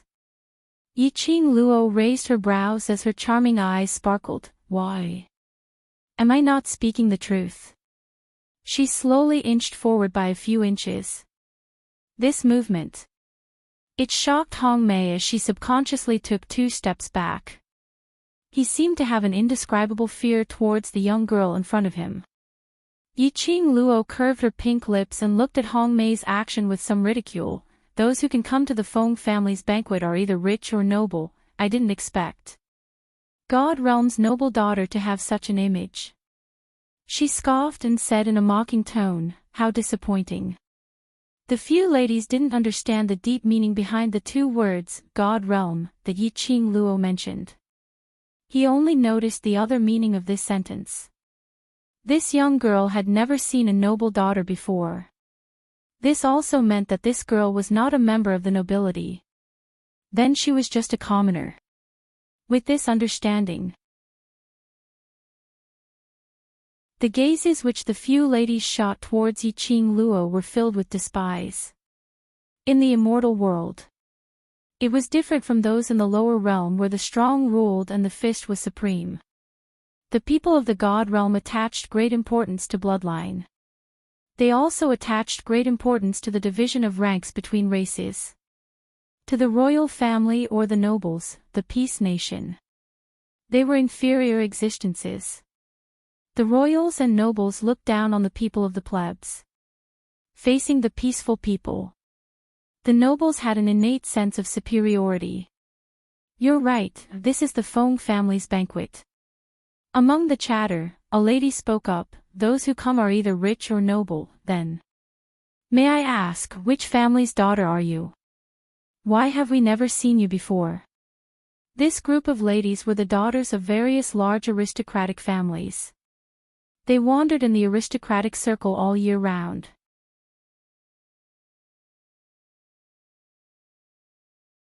Chapter 48-29. Naturally, he knew all of the young ladies and young masters of the various nobles. They were certain. This was the first time they met this young lady. Very unfamiliar. Another lady took out an invitation card and waved it in front of Yiqing Luo. Those who accept the invitation from the Feng family's banquet will have an invitation card, I wonder. Miss, do you have an invitation card? When the lady asked this, her tone suddenly raised. Apparently, she wanted to attract everyone's attention. The deeper meaning of the lady's words was much more interesting. Yiqing Luo didn't have an invitation card. Which meant that she had snuck in through some shameful means. As for the purpose of sneaking in, a beautiful and enchanting young lady. Sneaking into a banquet full of nobles. What purpose could there be? Wasn't it the same thing? Instantly, the surrounding guests and the few ladies in front of her all looked at Yiqing Luo with a gaze filled with ridicule and deep meaning. Facing all kinds of gazes from all directions. Yiqing Luo's expression didn't change at all. She faintly raised her eyebrows, arms crossed over her chest, looking languid and amorous. I don't have an invitation card. Sure enough. Hong Mei revealed a complacent smile. Without an invitation card, how did you enter the Feng family? Yiqing Luo lowered her eyes and looked at her feet. I walked in, don't tell me I flew in. You don't have an invitation card, who will let you in? Hong Mei spat, you're obviously the one who sneaked into the Feng family without permission. Yiqing Luo casually hooked her lips, I'm really sorry. I happen to be the kind of person who doesn't need an invitation card and can still walk sideways in the Feng family. She curled her lips and glanced at Hong Mei with ridicule and ridicule, I'm different from you. This was simply a blatant ridicule. Hong Mei's face was almost twisted into a ball. You're still quibbling. Hong Mei looked behind her, go, ask the Feng family's housekeeper to come over. Say that we caught a person who sneaked into the Feng family's banquet without an invitation card. The lady responded and hurriedly turned around to look for the person. Yiqing Luo crossed her arms and leaned against the stone table behind her. This Hong Mei was really a troublemaker. Whenever they met her, they would always cause trouble. Lin Mingya wondered how her youngest uncle managed to have such a niece. If this Hong Mei was really little uncle's niece, Lin Mingya would not be able to help her. She decided, cut off all ties. She would never call a fool her sister. Yiqing Luo looked in the direction where Granny Feng and Feng Shi had left. He calculated the time. He guessed that Granny Feng would be back soon. Yiqing Luo wasn't in the mood to tangle with Hong Mei here. He still had to rush over to his grandfather's place. If grandfather waited for too long, the other guilds were worried. Moreover, when Feng Shi came over later, the kid would see such an unfriendly side of her, which might traumatize him at such a young age and make him think that women were terrifying creatures. That would be terrible. He could teach these little scums a lesson whenever he wanted. Don't panic. There was still a long way to go before the banquet. He would send Feng Shi over after he met his grandfather. Let's play slowly. Her pink lips were curled into a smile, and her eyebrows seemed to be filled with mockery. This caused the group of women to gnash their teeth in anger. Hong Mei was just about to say a few words of mockery before the Feng family's housekeeper arrived. But she suddenly heard the young lady call out in a frivolous tone, oh, isn't that Flower King and Master Feng?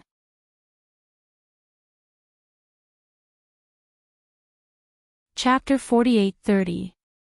The two words, Flower King. That made a group of women immediately look happy.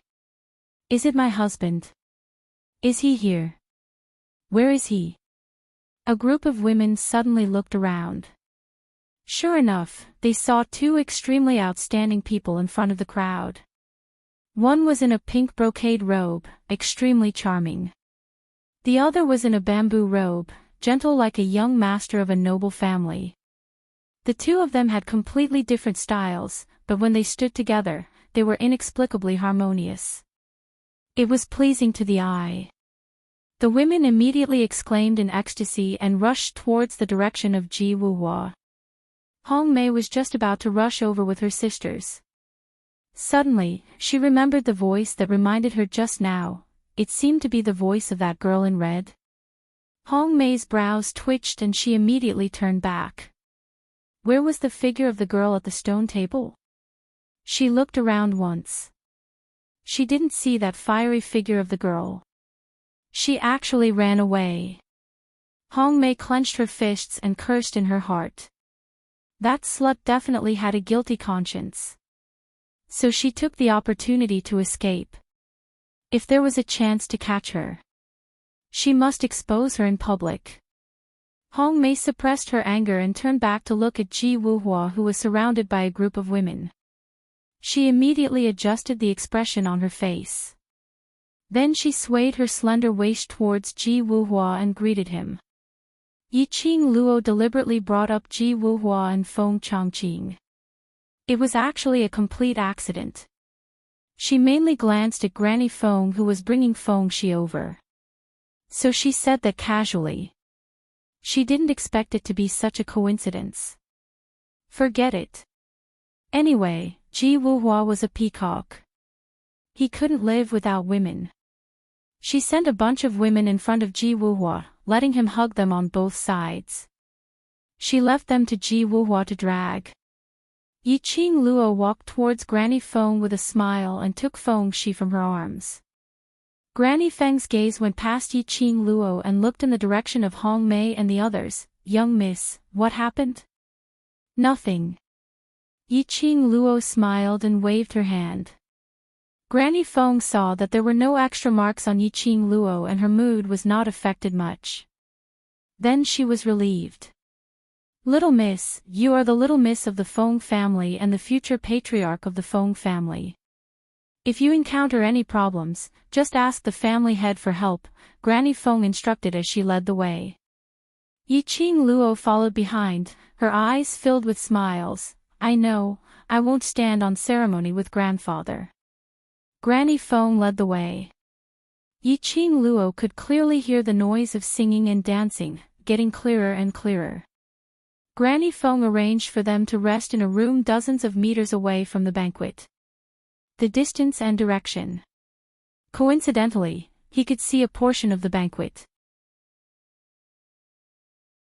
Adding on to the fact that Yiqing Luo was extremely sensitive towards sounds, she was able to hear the voices from the other end of the banquet. Little miss, sit here for a while. When the patriarch calls out your name, come out from here. Granny Feng pulled Yiqing Luo and showed her the way. This road, keep walking straight ahead until you reach the patriarch. Yiqing Luo nodded her head. Granny Feng then took Feng Shi to the Feng family master to warn him. This small house was built in the garden and was surrounded by the fragrance of flowers. There were also branches that entered the house through the window. It was a different feeling. Yiqing Luo liked this style very much.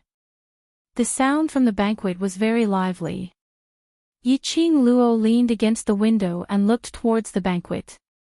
Through the cover of the branches, she could vaguely see that the guests were taking their seats.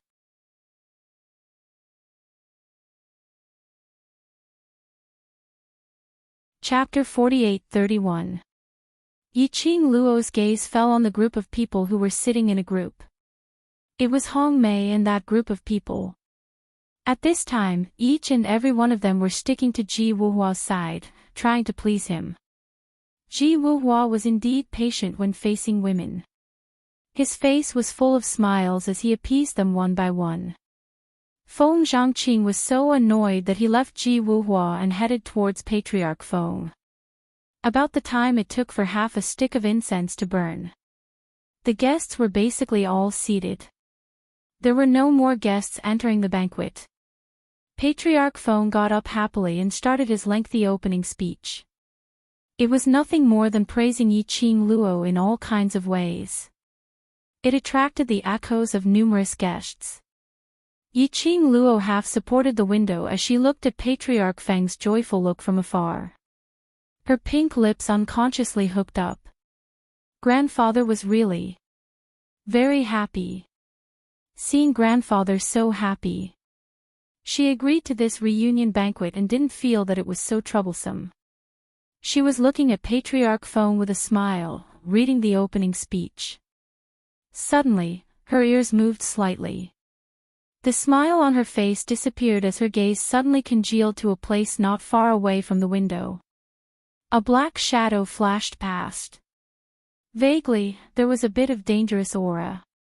Yiqing Luo's expression congealed as she flipped over the window and followed the black shadow quietly. That black shadow was extremely fast. Wandering among the flower beds that filled the sky and the lush foliage of the trees. As if it was deliberately avoiding something. Yiqing Luo chased closely. She could vaguely see it. The black silhouette in front of him was a person wearing a black robe that was shrouded from head to toe. She felt that these people who wanted to create trouble were all sick in the head. Dressed in a black robe in broad daylight, even his face was covered. Wasn't this even more eye-catching? One look and it was obvious that he was a villain. Trying to create trouble. Grandfather was very happy for this reunion banquet. She couldn't let others ruin the reunion banquet. That black shadow went straight to the vicinity of the banquet. There were many maids coming and going. The black shadow stuck close to a few lush trees to hide his figure. Or as if he was observing something in the dark. Yiqing Luo noticed that the black shadow seemed to be looking at grandfather's direction. The target was grandfather. Another half an incense stick of time passed. It was time for grandpa's opening remarks to end. The black shadow suddenly took out something from his bosom. Yiqing Luo could vaguely see that it was a spherical object. It looked like he was going to throw it in the direction of the banquet. Oh no, that's a hallucinatory ball from the immortal world. Old man Tsang's voice urgently rang out. If that ball explodes at the banquet, the smoke that sprays out will create illusions for those who breathe it. It was also commonly known as dream building. It was a dream that had been set long ago. Yiqing Luo's expression froze slightly. One had to know that everyone present was a reputable figure in the god realm. They were all representatives of the major nobles. This black shadow actually dared to do this in front of so many people, with the psychedelic ball. What was the purpose of this? What kind of illusion was that ball creating? Were they trying to mess up the reunion banquet? Yiqing Luo's expression congealed slightly as she squinted her sharp eyes. He was just about to rush forward to stop that person. Suddenly, that black shadow who was holding the psychedelic ball suddenly went limp and fell backwards. At the moment when it had not caused a sensation. Yiqing Luo could only vaguely see a red sleeve brushing past. That black shadow had disappeared without a trace. The wind blew and the leaves rustled. As if that black shadow was just an illusion and had never appeared.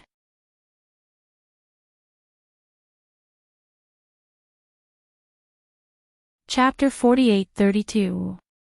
Yiqing Luo's eyes congealed as her brows furrowed slightly.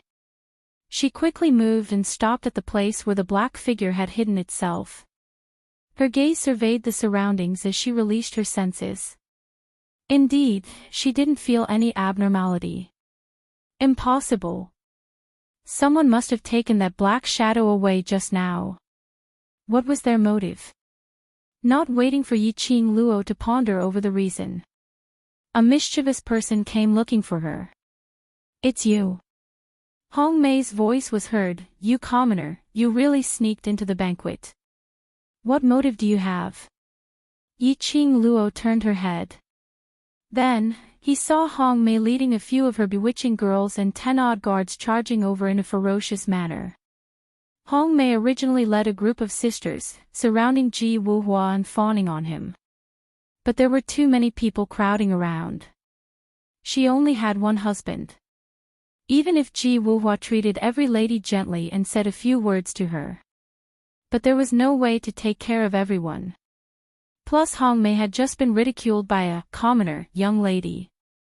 Her mood wasn't particularly good. She was only thinking about that commoner young lady's motive in the Feng residence.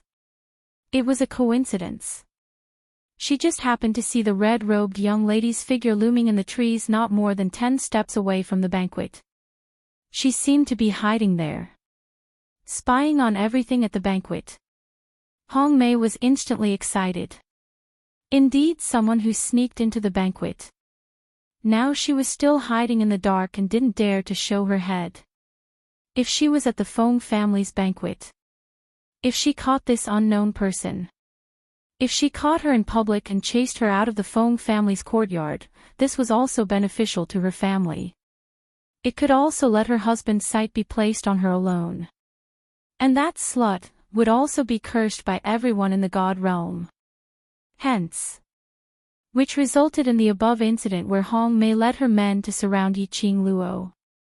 Hearing the familiar voice and that mischievous tone, Yiqing Luo raised her brows as she looked at Hong Mei.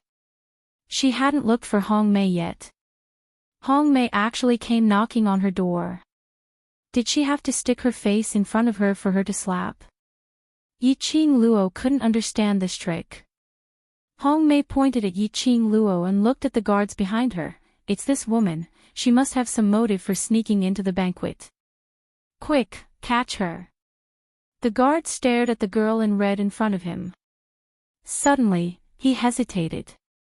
The girl in front of him was enchanting and charming.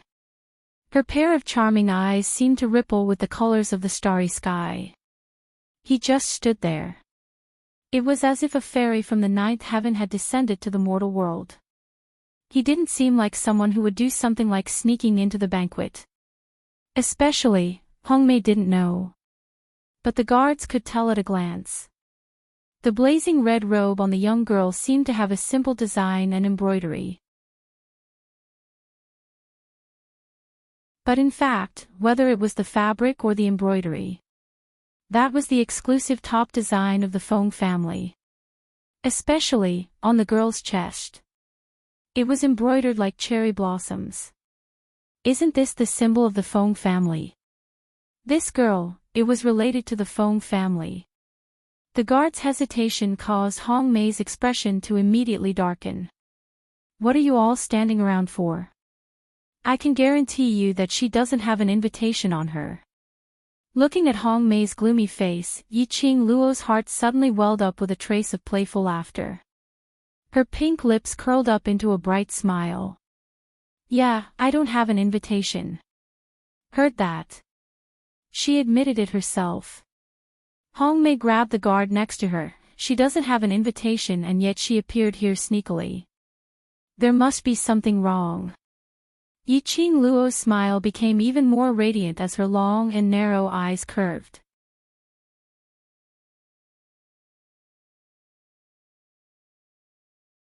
Chapter 48-33.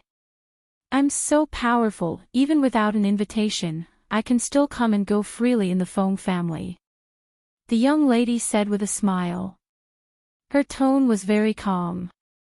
Without showing off at all. As if she was stating a fact. But this smile fell into Hong Mei's eyes. That was a blatant ridicule. She clenched her fists and sneered coldly, who do you think you are?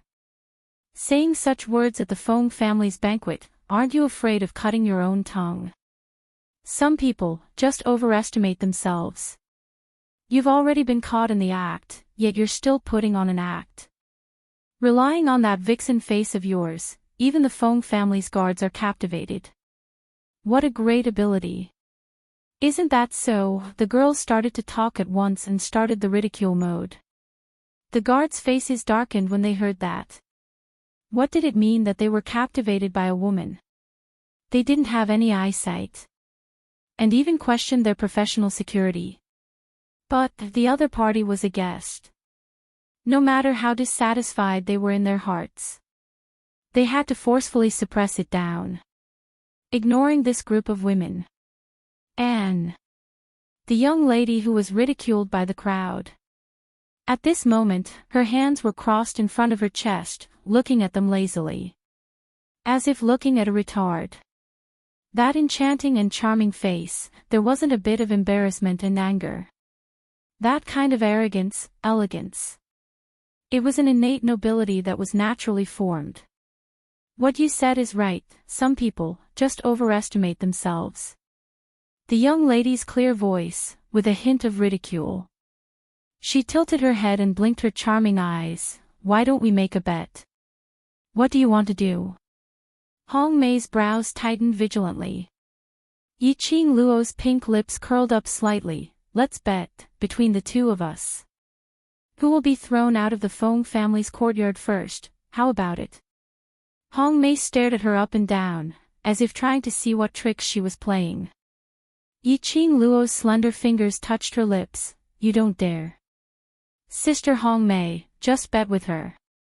The girls opened their mouths. You are the niece of the acting god emperor. She is a thief who sneaked into the Feng family's residence. Naturally she will be thrown out of the Feng family's courtyard. Why are you afraid of her? Hong Mei heard this and felt that it was reasonable. Even if she had caused such a huge commotion at the banquet. However, what she did was to maintain the order of the banquet and the safety of the guests. For the sake of her mother and uncle's relationship. How could the Feng family possibly drive her out? This girl. He was probably trying to make use of her suspicious personality. He was purposely scaring her. Thinking like this, Hong Mei calmed herself down. What do you want to bet? Give me something simple. Yiqing Luo casually snapped her fingers. I bet you will be thrown out of the Feng family immediately, and your family will also be removed from the list of nobles. You. Hong Mei's expression changed. She clenched her fists and clenched her teeth. What if I don't? Yiqing Luo tilted her head and smiled innocently. I'm at your disposal. A haze flashed across Hong Mei's eyes. Fine, you said it yourself. Of course. Yiqing Luo's pink lips curled slightly. If I win. There's no need for you to do anything too difficult. She pointed her slender fingers at the ground. Just kneel on the ground and shout, "You're a pig," 3 times. Hong Mei was so angry that she gritted her teeth. Yiqing Luo didn't seem to know and put on a considerate look. Isn't it very simple? No need to thank me. Who asked me to be so kind? Hong Mei took a deep breath. This girl, every word and sentence, was deliberately leading her imagination to run wild. On the surface, she looked calm. In fact, her heart had long been flustered. She would like to see. How much longer could this young girl continue acting?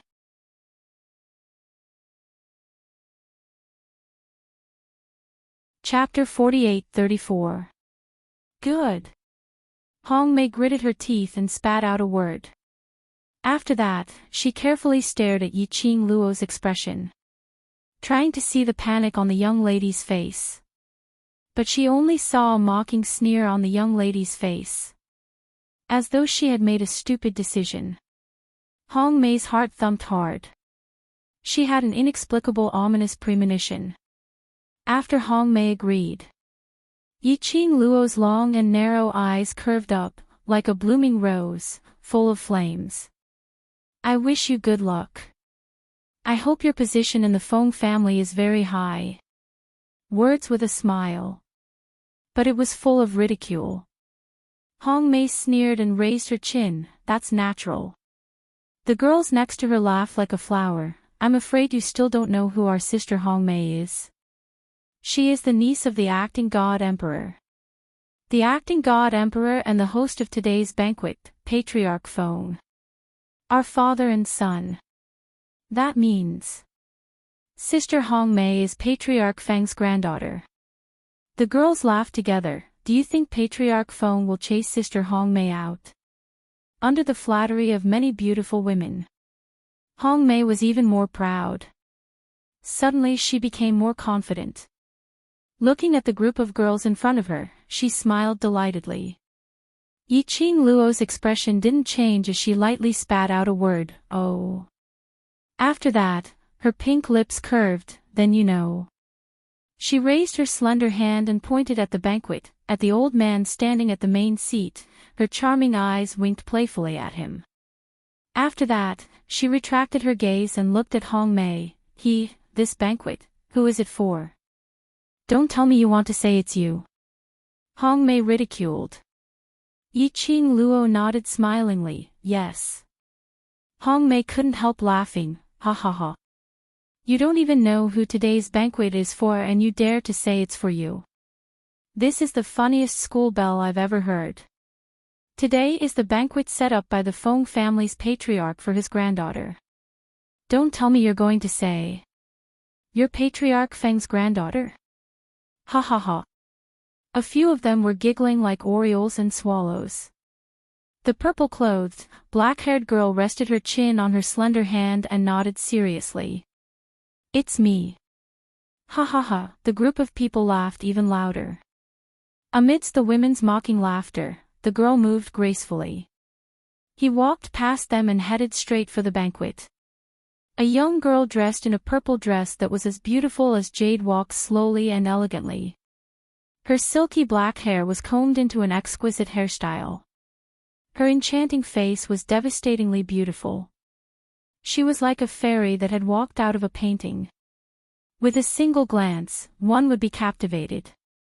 After Hongmei's disturbance, almost everyone's attention was drawn to him.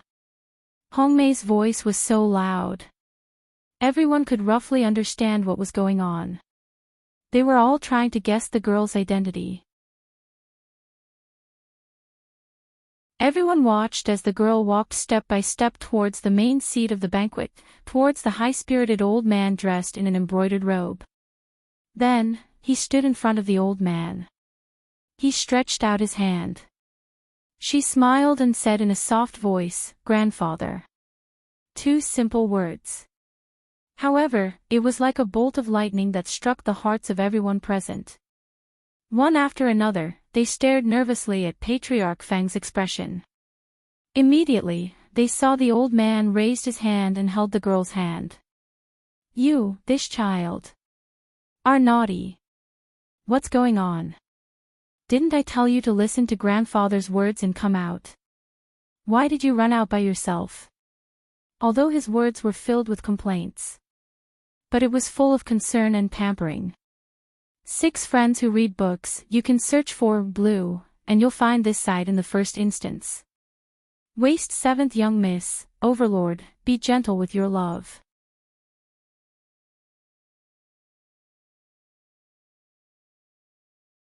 Chapter 48-35.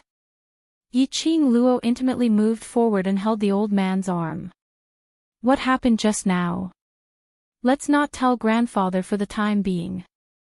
In case he was worried. She would tell Uncle Bone when there was a chance. Let Uncle Bone pay attention to the Feng family's courtyard.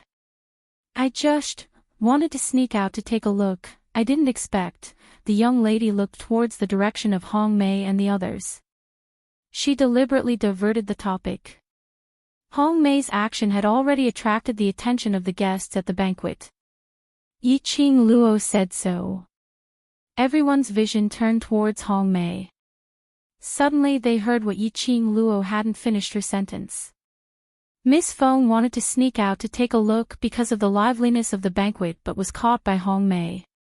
She insisted that the other party was a thief who sneaked into the Feng family courtyard. This was a big misunderstanding. The way everyone looked at Hongmei was filled with the expression of watching a good show. This Hong Mei was famous for being arrogant and despotic in the God Realm's aristocratic circle. Especially because she was infatuated with Flower King, one of the three kings. Addicted to Flower King's stunning looks. She would rather be one of Flower King's many women. She would rather not be another aristocratic's wife. Then, she was especially disgusted with beautiful women. Whenever a young and beautiful woman appeared, she would compete with her for Flower King's favor. As a result, their methods were extremely cruel, and they destroyed many young and beautiful civilians. What's more, there were some aristocratic ladies whose status was not as good as Hong Mei's family. But Hong Mei had a good mother. She had a relationship with the acting god emperor. Many aristocrats were furious but dared not say anything, which made Hong Mei even more unscrupulous. But now, Hong Mei had kicked an iron plate.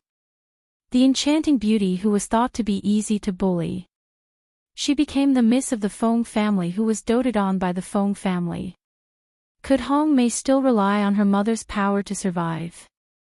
Hong Mei, who was stared at by all kinds of strange gazes, felt cold all over and stood stiffly on the spot. She could clearly feel the mockery from the crowd, as well as the anticipation of a good show. She wanted to get angry. She wanted to roar. She wanted to scold those guests who wanted to laugh at her. But her body was stiff and she couldn't even say a word. His throat seemed to be blocked by something. It was difficult for her to breathe, and her exquisitely made-up face was flushed. No, impossible. How could that bitch be Miss Feng? But, the girl standing next to the majestic Feng family master. The fiery red dress was as enchanting as fire. It made the young girl's enchanting face look even more alluring. Her long and narrow eyes were curved and watery. The girl just stood there. Her pink lips curled up into a faint smile. Languid, overbearing, insufferably arrogant. She was a true princess, a princess capable of showing disdain for all.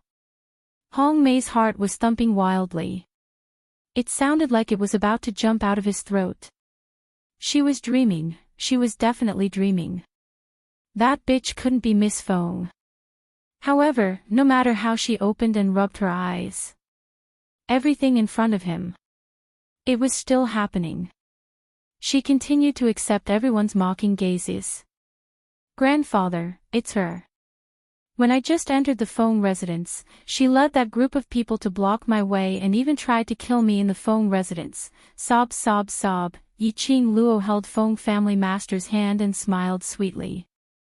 But the words that came out of her mouth were full of grievances. Hong Mei was so angry that her expression changed.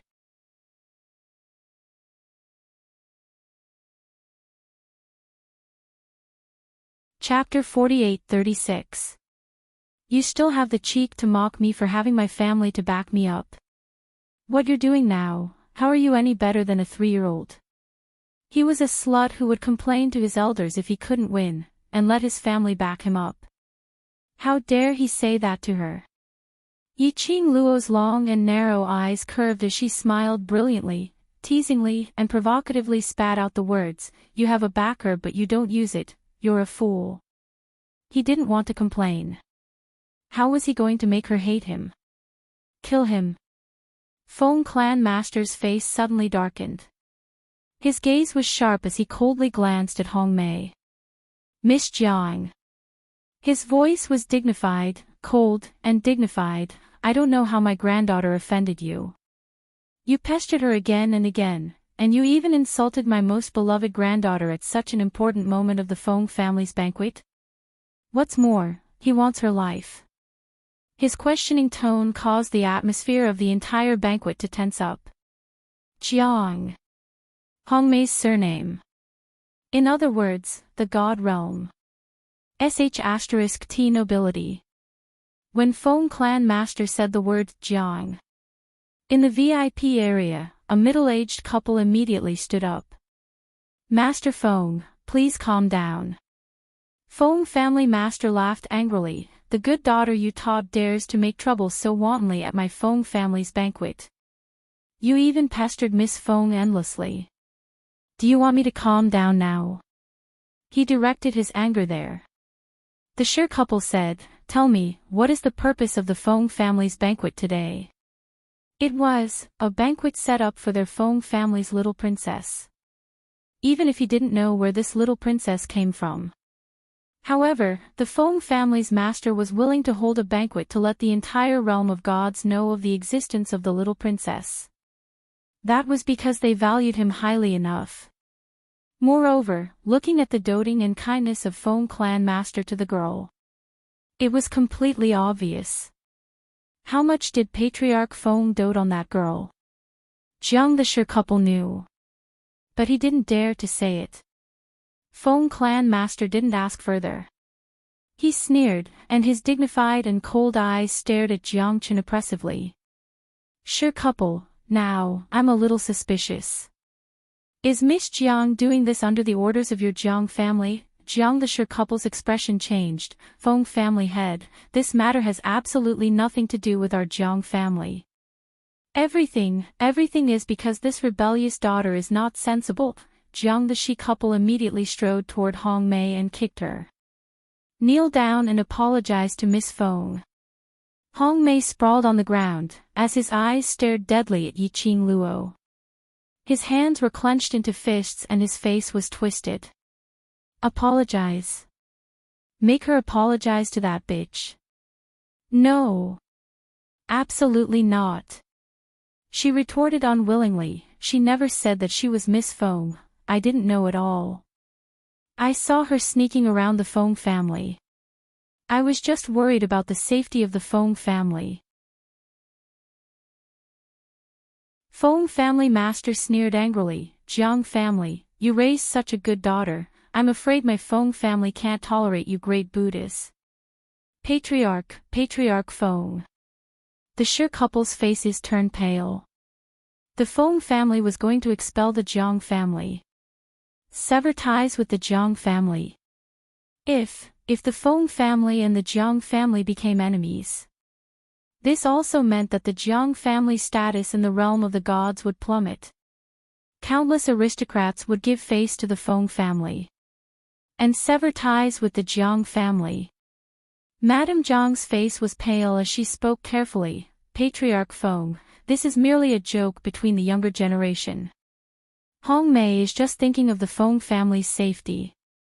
She paused and continued, acting God Emperor knows Hong Mei very well and knows that Hong Mei this child doesn't have any bad intentions.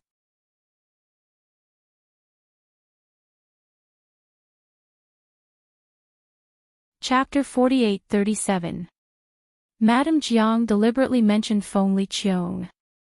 She hoped that Patriarch Feng would calm down for Feng Liqiong's sake. But Madame Jiang didn't know what happened to the Feng family. She didn't know that Patriarch Feng was still angry with Feng Liqiong. Mentioning Feng Liqiong, that further ignited his anger. He opened his mouth and was about to fly into a rage. A pair of white Nin's tender and soft hand pressed his arm. The young girl raised her head, her facial features were enchanting and charming. But that pair of eyes were clear and clean. That smile was also the old man's favorite pure young girl smile. It was like a warm breeze caressing the old man's face, easily soothing the anger in his heart. Grandfather, such a small matter, it's not enough to make you so angry. Yiqing Luo smiled softly, don't get angry, I will be worried. The young girl's gentle words. Just a few simple words. This calmed down the furious old man's expression. Yiqing Luo smiled as she rubbed his arm, leave this matter to me to handle. Alright, no matter what you want to do, grandfather will support you. Patriarch Feng's words, unconsciously told everyone that he doted on Yiqing Luo. And Yiqing Luo's position in the Feng family. Yiqing Luo curved her charming eyes, grandfather is the best. Softly acting coquettishly. Made the old man smile. The displeasure he felt just now was completely gone. Yiqing Luo coaxed grandfather, then raised her eyes, narrow and charming eyes, looked at Hong Mei who was lying on the ground. Madame Jiang saw that the matter was handed over to a young girl like Yiqing Luo to handle. That was compared to Patriarch Feng, that kind of stubborn old man. It was much easier to deal with. Madame Jiang put on a kind smile, went forward and smiled at Yiqing Luo. Miss Feng, Hong Mei is just joking with you. Miss Feng is so beautiful, I think you must be a kind woman. Today is a banquet specially arranged for you. You don't want your reunion banquet to be ruined by such a small matter. I will let Hong Mei apologize to you, and you will forgive Hong Mei. Everyone will be happy. How about that? Madame Jiang thinks I am easy to bully. The young girl ignored Madame Jiang's smiling face. Her voice was clear and cold. The girl's enchanting eyebrows arched upwards, looking very noble and elegant. She curled her lips and smiled casually. Joking. Madame Jiang likes to joke around so much. Why don't our Feng family play a few more with you? Who does Hong Mei think she is? You want me to forgive you just because you apologized to me. It was just a few short sentences. He was born with nobility and disdain. It was emanating from his bones. It was also completely untouched. The nobles didn't have any face at all. Jiang the Shi couple's faces were as black as the bottom of a pot. At this moment, suddenly, a voice came from the other end of the banquet avenue. Is this the atmosphere of the reunion banquet? There was a hint of ridicule in that voice. Soon after, everyone saw a dark blue embroidered robe with an enormous dragon on it, baring its fangs and brandishing its claws, making that person look handsome and dignified. With one hand behind his back, he walked calmly. When they entered the banquet, all the guests stood up. Acting Divine Emperor. Who would have thought that the acting God Emperor would come personally? It seemed that the Feng family really cared about this little princess. Everyone was excited. Why is he here? Feng family's patriarch frowned, looking at Feng Liqiong striding towards them. He lowered his voice. Little Luo, it's you. Feng Liqiong was poisoned by Yiqing Luo. She had been lying on the bed, unable to move.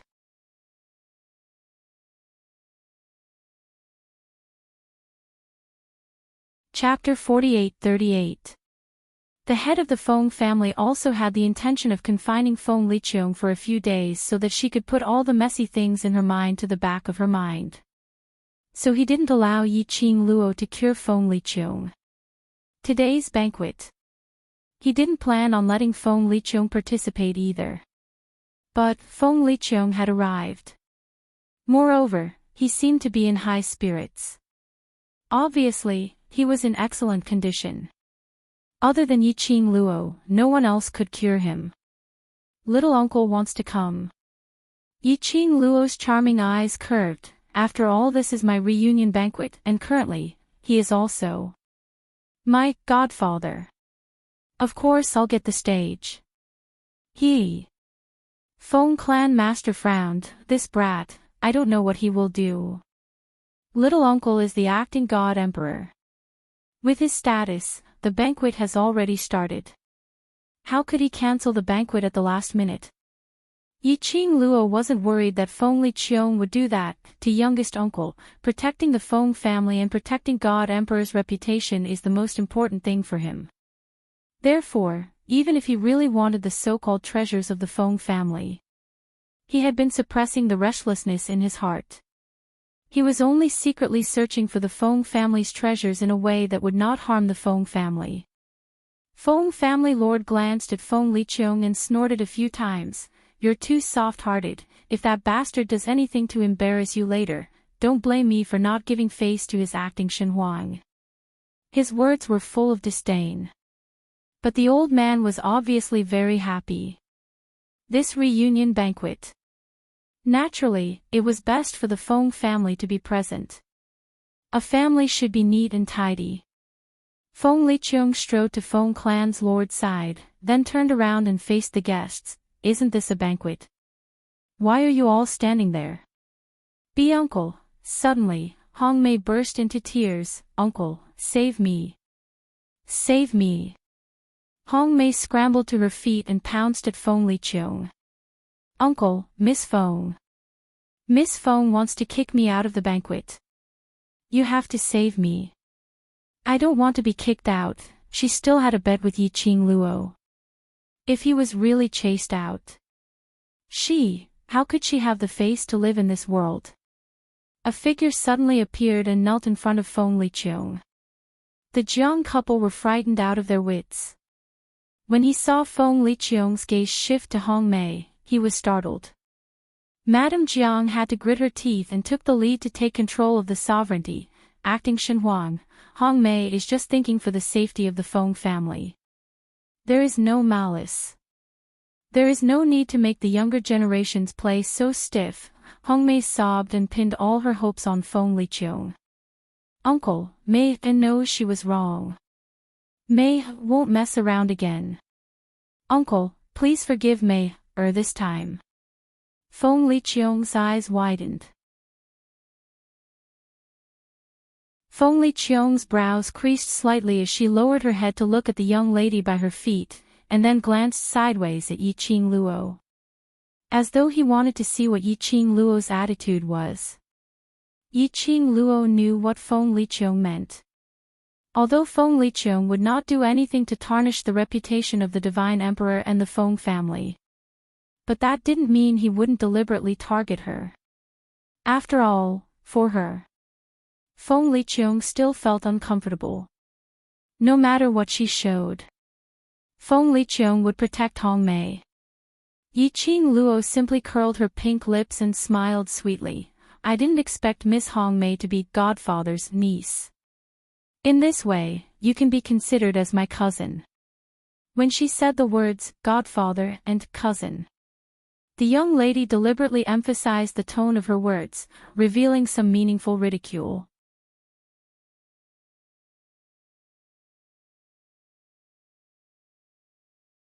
Chapter 48-39. Feng Liqiang's face turned slightly red from the two forms of address. The feeling of being called Godfather by his own niece was really awkward. Especially when he heard his own niece mentioning another niece in a mocking tone. He almost couldn't hold back and wanted to explain. But after meeting the young lady's slightly teasing long narrow eyes, Feng Liqiang still suppressed this impulse. Immediately after, he heard Yiqing Luo's extremely generous voice leisurely. In addition, cousin Hong Mei is one of the flowers in the Flower King's backyard. He didn't know if the young lady did it on purpose. She intentionally mentioned one of the Flower Kings in the backyard. Full of sarcasm. However, the young girl was full of smiles, like a blooming flower, bright and beautiful. There was no fault to be found. After all, I am beautiful and kind-hearted, so I won't haggle with cousin Hong Mei. Yiqing Luo touched her own face. Where is she? Stay and attend my family reunion banquet. The meaning of her words was to let the Jiang family's aristocrats off. He was obviously humiliated in front of everyone with a smile on his face and politely. Hong Mei was forced by her own parents to bow and thank them. He was extremely lowly. Hong Mei was so angry that her face was twisted. However, he still avoided giving thanks and apologies that were as humble as dust. Yiqing Luo waved her hand in a lofty manner. It's all right, I hope cousin Hong Mei can open her eyes and use her brain. Immediately after, her charming eyes turned to Feng Liqiang. Is Godfather satisfied with the way I handled it? Feng Liqiang's face darkened. His face was cold and his eyes were icy cold, but the words he spoke were warm, which didn't match his expression. Qing Luo is now the Feng family's miss. No matter what you do, you have your own judgment. Godfather will not obstruct you, do whatever you want to do. That sentence was telling Yiqing Luo. She could deal with the Jiang family's aristocrats however she wanted. He wouldn't interfere. She didn't need to give him face. But, was Feng Liqiong really so kind? Yiqing Luo didn't believe it. That rotten old man of his is very bad. Who knew what game he was playing? In any case, it was right not to listen. Feng Liqiong's words caused Hong Mei, who had been kneeling on the ground, to go limp. The Jiang couple were so frightened that they almost knelt down. If the acting god emperor didn't care about them, their Jiang family would really be destroyed in a day. But fortunately, Yiqing Luo didn't change her mind because of Feng Liqiong's words. She only curved her pink lips into a peerlessly beautiful smile. Then it's decided. Mr. and Mrs. Jiang were right about one thing. Grandpa cares a lot about the reunion party. There's no need to affect Grandpa's and my mood for the unimportant people and trivia. She took Master Feng's arm and smiled at him intimately. Grandpa, am I right? Little Luo is right. Whatever little Luo says is right. Patriarch Feng doted on him unconditionally. Yiqing Luo's smile became even more joyous. This episode. And so, the curtains fell. Feng Clan Master glanced at the Jiang clan's aristocrats and waved his hand. He gestured for them to return to their positions. Hong Mei was almost lifted up and brought towards the direction of the Jiang clan's aristocrats. Those women who had followed Hong Mei and acted as her accomplices were also taken back by their respective families. Ji Wuhua's side was instantly deserted by half. Ji Wuhua leaned lazily on Feng Zhangqing's shoulder as he gave a devilish smile. TSK, this little witty girl, I really like her more and more.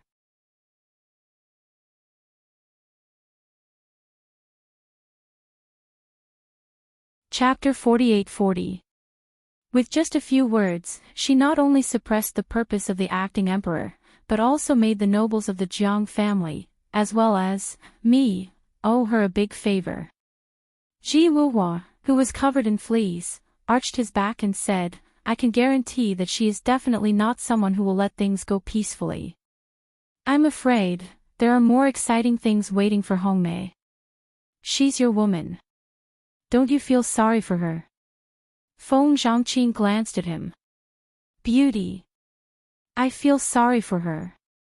Ji Wuhua smiled faintly. Unfortunately, she's not a beauty anymore. So, what was there to feel heartache about?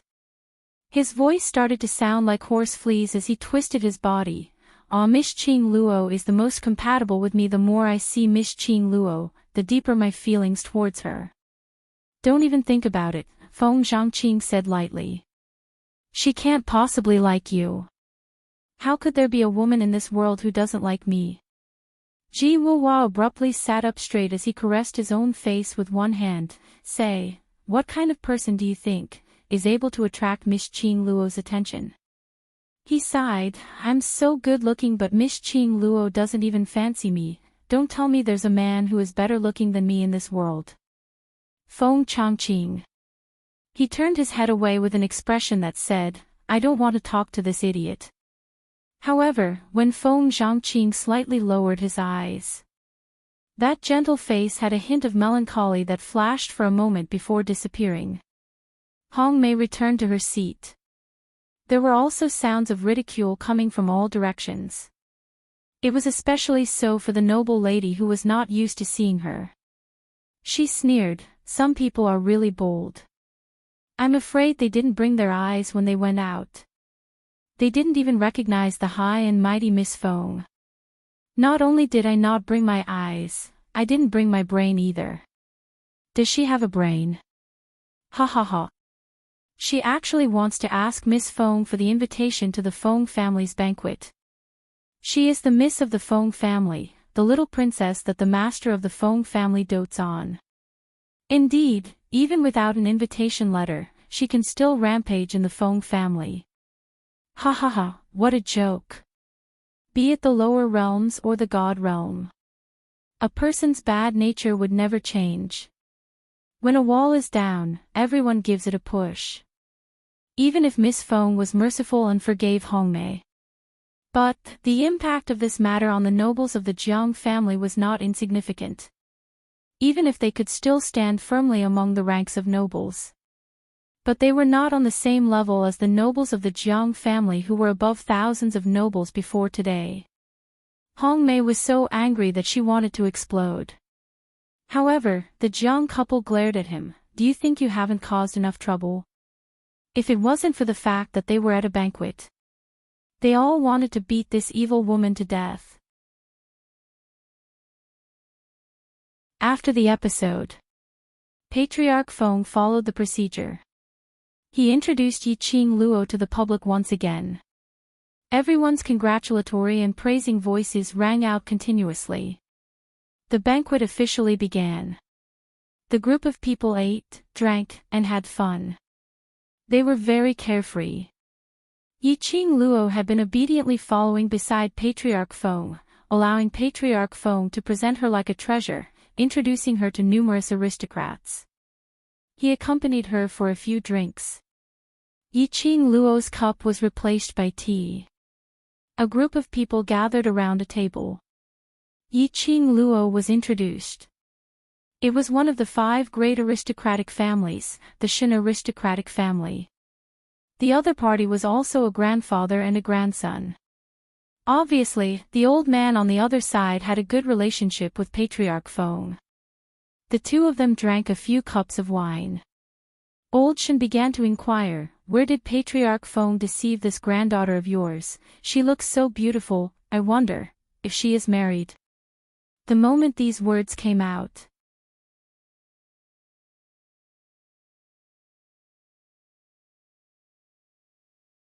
Chapter 48-41. The Shen family wanted to be in-laws with the Feng family. Eldest young Master Shen's complexion was like a jade crown and his looks were rather handsome. His thin lips curled into a modest and polite smile as he spoke to Yiqing Luo, "I am Shen Qiqian." Old Shen's eyes were filled with benevolence as he looked at his grandson mockingly. "This boy of mine has long reached the marriageable age. I am worried sick for him. But this child is arrogant and doesn't fancy any lady." Today when he saw Miss Feng, he couldn't take his eyes off her. Shen Qiqian's face was slightly red but he still had a modest smile as he looked at Yiqing Luo gently. That gaze was as tender as water. As though he wanted to drown Yiqing Luo in it. Yiqing Luo couldn't help but shudder. If it wasn't for the inappropriate occasion. She still wanted to roll up her sleeves and rub the goosebumps. The sudden topic made Feng family's patriarch's expression change slightly. He heard that his grandson already had someone in his heart. But he had never seen that man before. Who knew if it would be like Feng Gu in the past? He might not even acknowledge the existence of that man. So Feng family's patriarch would absolutely not mention anything about Yiqing Luo already having someone in her heart at this moment. But it was also impossible to agree to old Shen's idea of marriage. "Shen Qiqian. How dare you snatch her from me?" Ji Wuhua slammed the table and stood up with his eyes wide open. "You don't even look half as good as me and you still want to pursue Miss Qing Luo?" Pfft. Saying that, he rolled up his sleeves and was about to rush over. Feng Zhangqing pulled him back. "Don't mess around, Patriarch will not agree." "No. I want to go up and declare my sovereignty. Miss Qing Luo will only be mine." Ji Wuhua struggled. Feng Zhangqing stared at his exaggerated expression and couldn't bear to hurt him. "I believe that if you rush up now, the only result will be being kicked out by Patriarch. The entire God realm." Who didn't know his, Ji Wuhua's, nickname? With Feng family's patriarch's attitude of pampering Yiqing Luo. He knew that he was coveting Yiqing Luo. Feng family's patriarch was already being merciful if he didn't chop him to death. Ji Wuhua stopped struggling and turned to stare at Feng Zhangqing. "It's not suitable for me to rush up, but you can." Feng Zhangqing was taken aback. Then, he thought of something. He pursed his lips and hesitated for a long time before saying, I have something to tell you, young Master Shin, right? A clear and cold voice broke the discussions at this moment. It also stopped Feng Changqing from saying anything else. The girl in the fiery red dress curved her pink lips slightly, and her beautiful smile was like a blooming rose. The lines at the corners of her eyes were mesmerizing. Shin Qiqian's heart was stirred by this glance and this smile. Yes, yes, the girl smiled. It's only the first time I've met young Master Shin. Isn't it a little too casual to talk about love? Old Shin's expression froze when he heard that. Shin Qiqian's expression also changed slightly. However, the girl was smiling, polite and gentle. It was impossible for anyone to be angry at her. Shin Qiqian hurriedly said, No, because I fell in love with Miss Feng at first sight, love at first sight. Yi Qing Luo's smile deepened. All love at first sight is just lust. To put it bluntly, young Master Shin is only interested in my body. This body. And it was fake. An enchanting and charming face that could cause the downfall of a country, plus the identity of Feng family's Mississippi.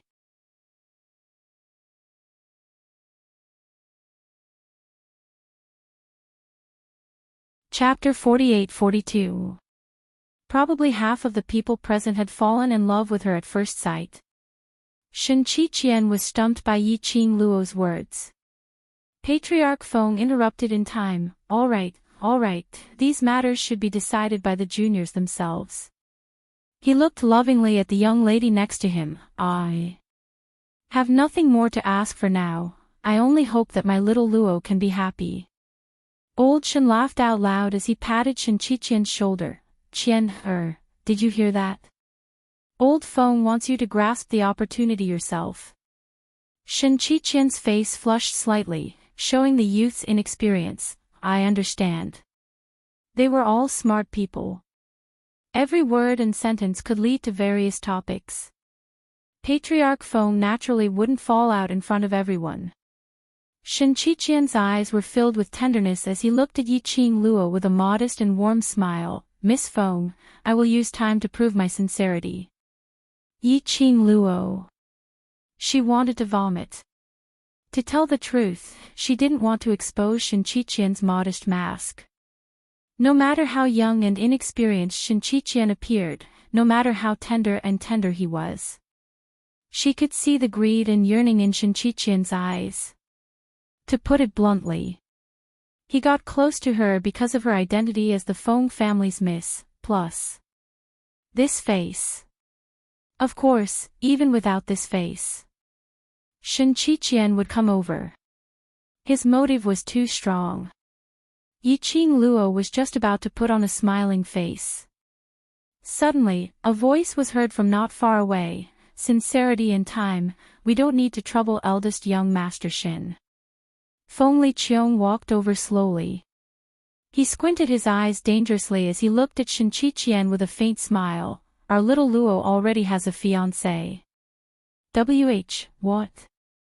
Shin Qiqian frowned in shock. How is this possible? Why is it not possible?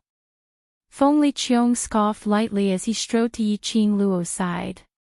Yi Qing Luo looked sideways as she stared at Feng Liqiong's face. He secretly reached out to his waist and pinched him hard. What is the meaning of this, foster father? Feng Liqiong's expression remained unchanged as he straightened his back and looked towards the direction of the guests. Changqing, come over. Feng Changqing rose to his feet. Ji Wuhua grabbed his arm. What do you mean? Feng Zhangqing shook his head imperceptibly, a complicated look in his eyes. He walked to Feng Liqiong's side. Feng Liqiong pushed Feng Changqing in front of Yi Qing Luo and smiled lovingly. Little Luo, this is your future husband. Yi Qing Luo, Patriarch Feng, Ji Wuhua, everyone, what the F***ck, what the hell? Feng Changqing, her future husband. The corners of Yiqing Luo's mouth twitched as she tried hard to calm down the emotions on her face. Godfather, I think you should think carefully before you speak. The arc of that smile was filled with danger. Feng Liqiang's expression did not change. Since ancient times, marriages have always been arranged by the parents and arranged by the matchmaker. I've watched Chongqing grow up, so his character is naturally trustworthy. Marrying him is definitely the best choice. Feng Liqiang. Feng Clan Master was shocked by this change, and he was so angry that he gritted his teeth. This unfilial son. She just wouldn't let him be at ease. He clearly knew that little Luo's heart belonged to someone. And even forced her to marry Feng Chongqing. If this wasn't intentionally creating trouble, then what was it? Yiqing Luo couldn't help but burst out laughing. She found it strange. Early this morning, Feng Chongqing was waiting for her outside. He volunteered to be the horse groom, sending and receiving the entire set.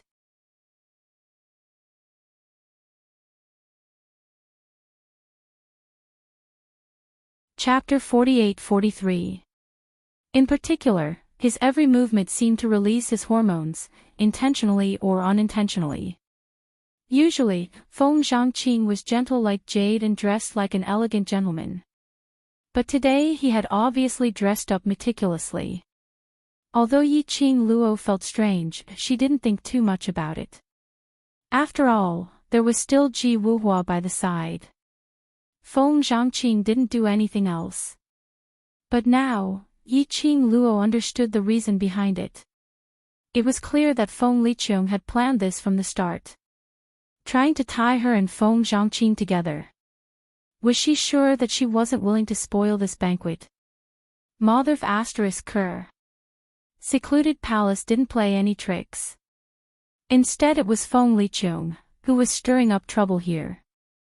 Yiqing Luo expressed, she wanted to punch someone but she still had to maintain her smile.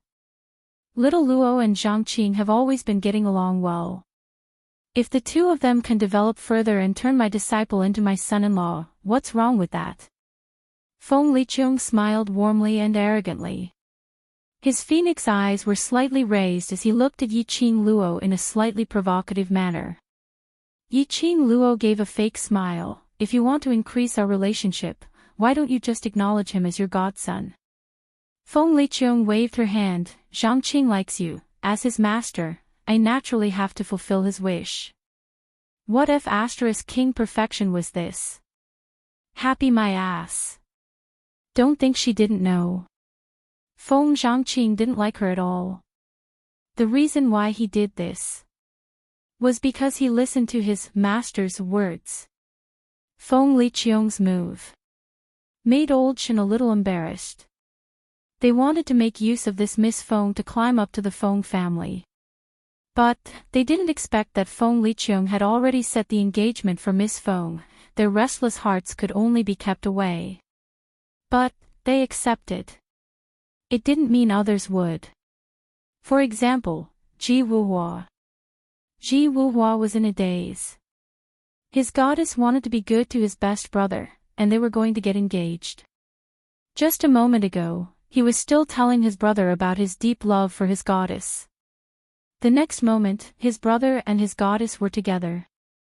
He couldn't accept it. A swoosh sound was heard.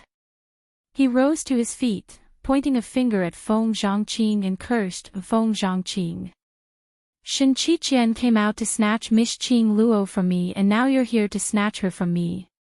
Do you still see me as your brother? He strode forward, grabbed Feng Zhangqing's lapel, and shouted valiantly, I don't agree. I absolutely won't agree.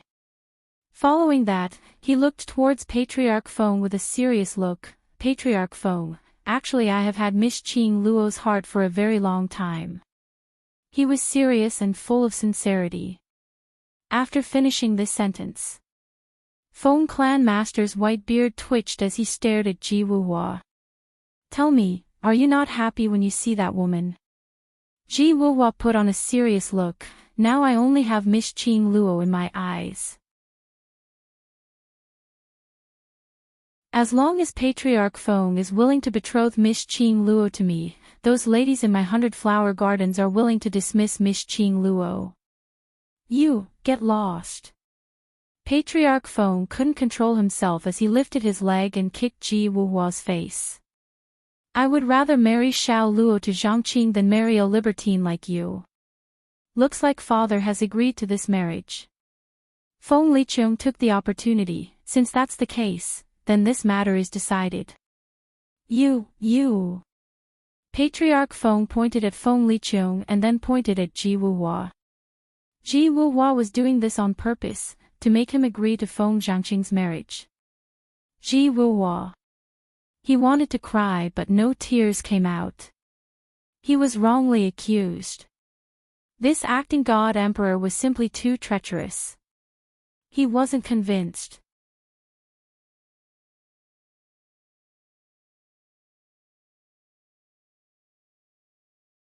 Chapter 48-44. No matter how Ji Wuhua howled, Feng Liqiong had already made the announcement of the marriage with great determination. Ji Wuhua's eyes were brimming with tears as he rushed to Yi Qing Luo's side. Miss Qing Luo, the sun and moon can prove my feelings for you. The acting god emperor and I are definitely not in cahoots, he is scheming against me. As he wailed.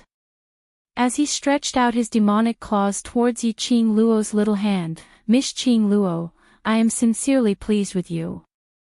Feng Zhangqing, that enigmatic gourd, if you marry him, you will definitely be suffocated to death.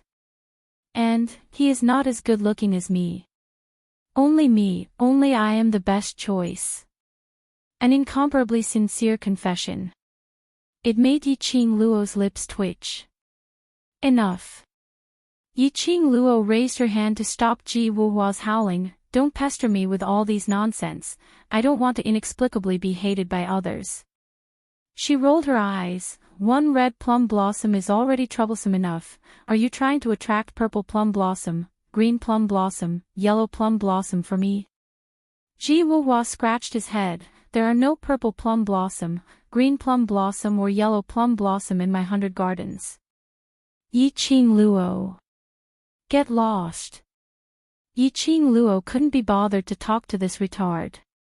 He looked past Ji Wuhua, who was retarded, and looked at the gentle and handsome Feng Liqiong, who was facing Feng Zhangqing and putting on a foster father posture. His words implied that he would hand over his daughter to him, and so on and so forth. Yi Qing Luo. This fellow had changed from the identity of a little uncle to the identity of a godfather. It was rather easy. Yi Qing Luo, who couldn't take it anymore, called out in a clear voice, Feng Zhangqing. This call immediately made everyone's gazes look over. After Feng Liqiong announced Yi Qing Luo and Feng Zhangqing's marriage, everyone was congratulating him and discussing him. Now that they suddenly heard the main character in the discussion, taking the initiative to change to another main character, they suddenly felt that there was a good show to watch. Under everyone's gaze, all kinds of strange emotions intertwined. Yi Qing Luo's expression didn't change at all, her brows raised slightly and her pink lips curled slightly, as though she was the ruler of the world, noble and elegant. You have no objections to what Godfather said? She asked directly. She didn't have the shyness that an ordinary woman should have. Feng Zhangqing smiled warmly at her. The acting emperor is my Shifu. I have no objections to his words. Yi Qing Luo's smile deepened. So, you want to marry me? Miss Feng is as beautiful as a fairy, gentle and virtuous. You are the daughter of a noble family. Anyone would want to marry you. Feng Zhangqing also smiled warmly. Yi Qing Luo went straight to the point. Don't talk about other things, I'm asking, do you want to marry me? Feng Zhangqing's smile froze, but he still spat out a word, yes. Feng Changqing. You heartless man. Ji Wuhua was so angry that he shouted, are you still my brother? You obviously know that I love Miss Qing Luo deeply and you still dare to butt in. Yi Qing Luo. Was the word heartbreaker used in this way? She adjusted the expression on her face to avoid being affected by that retarded Ji Wuhua.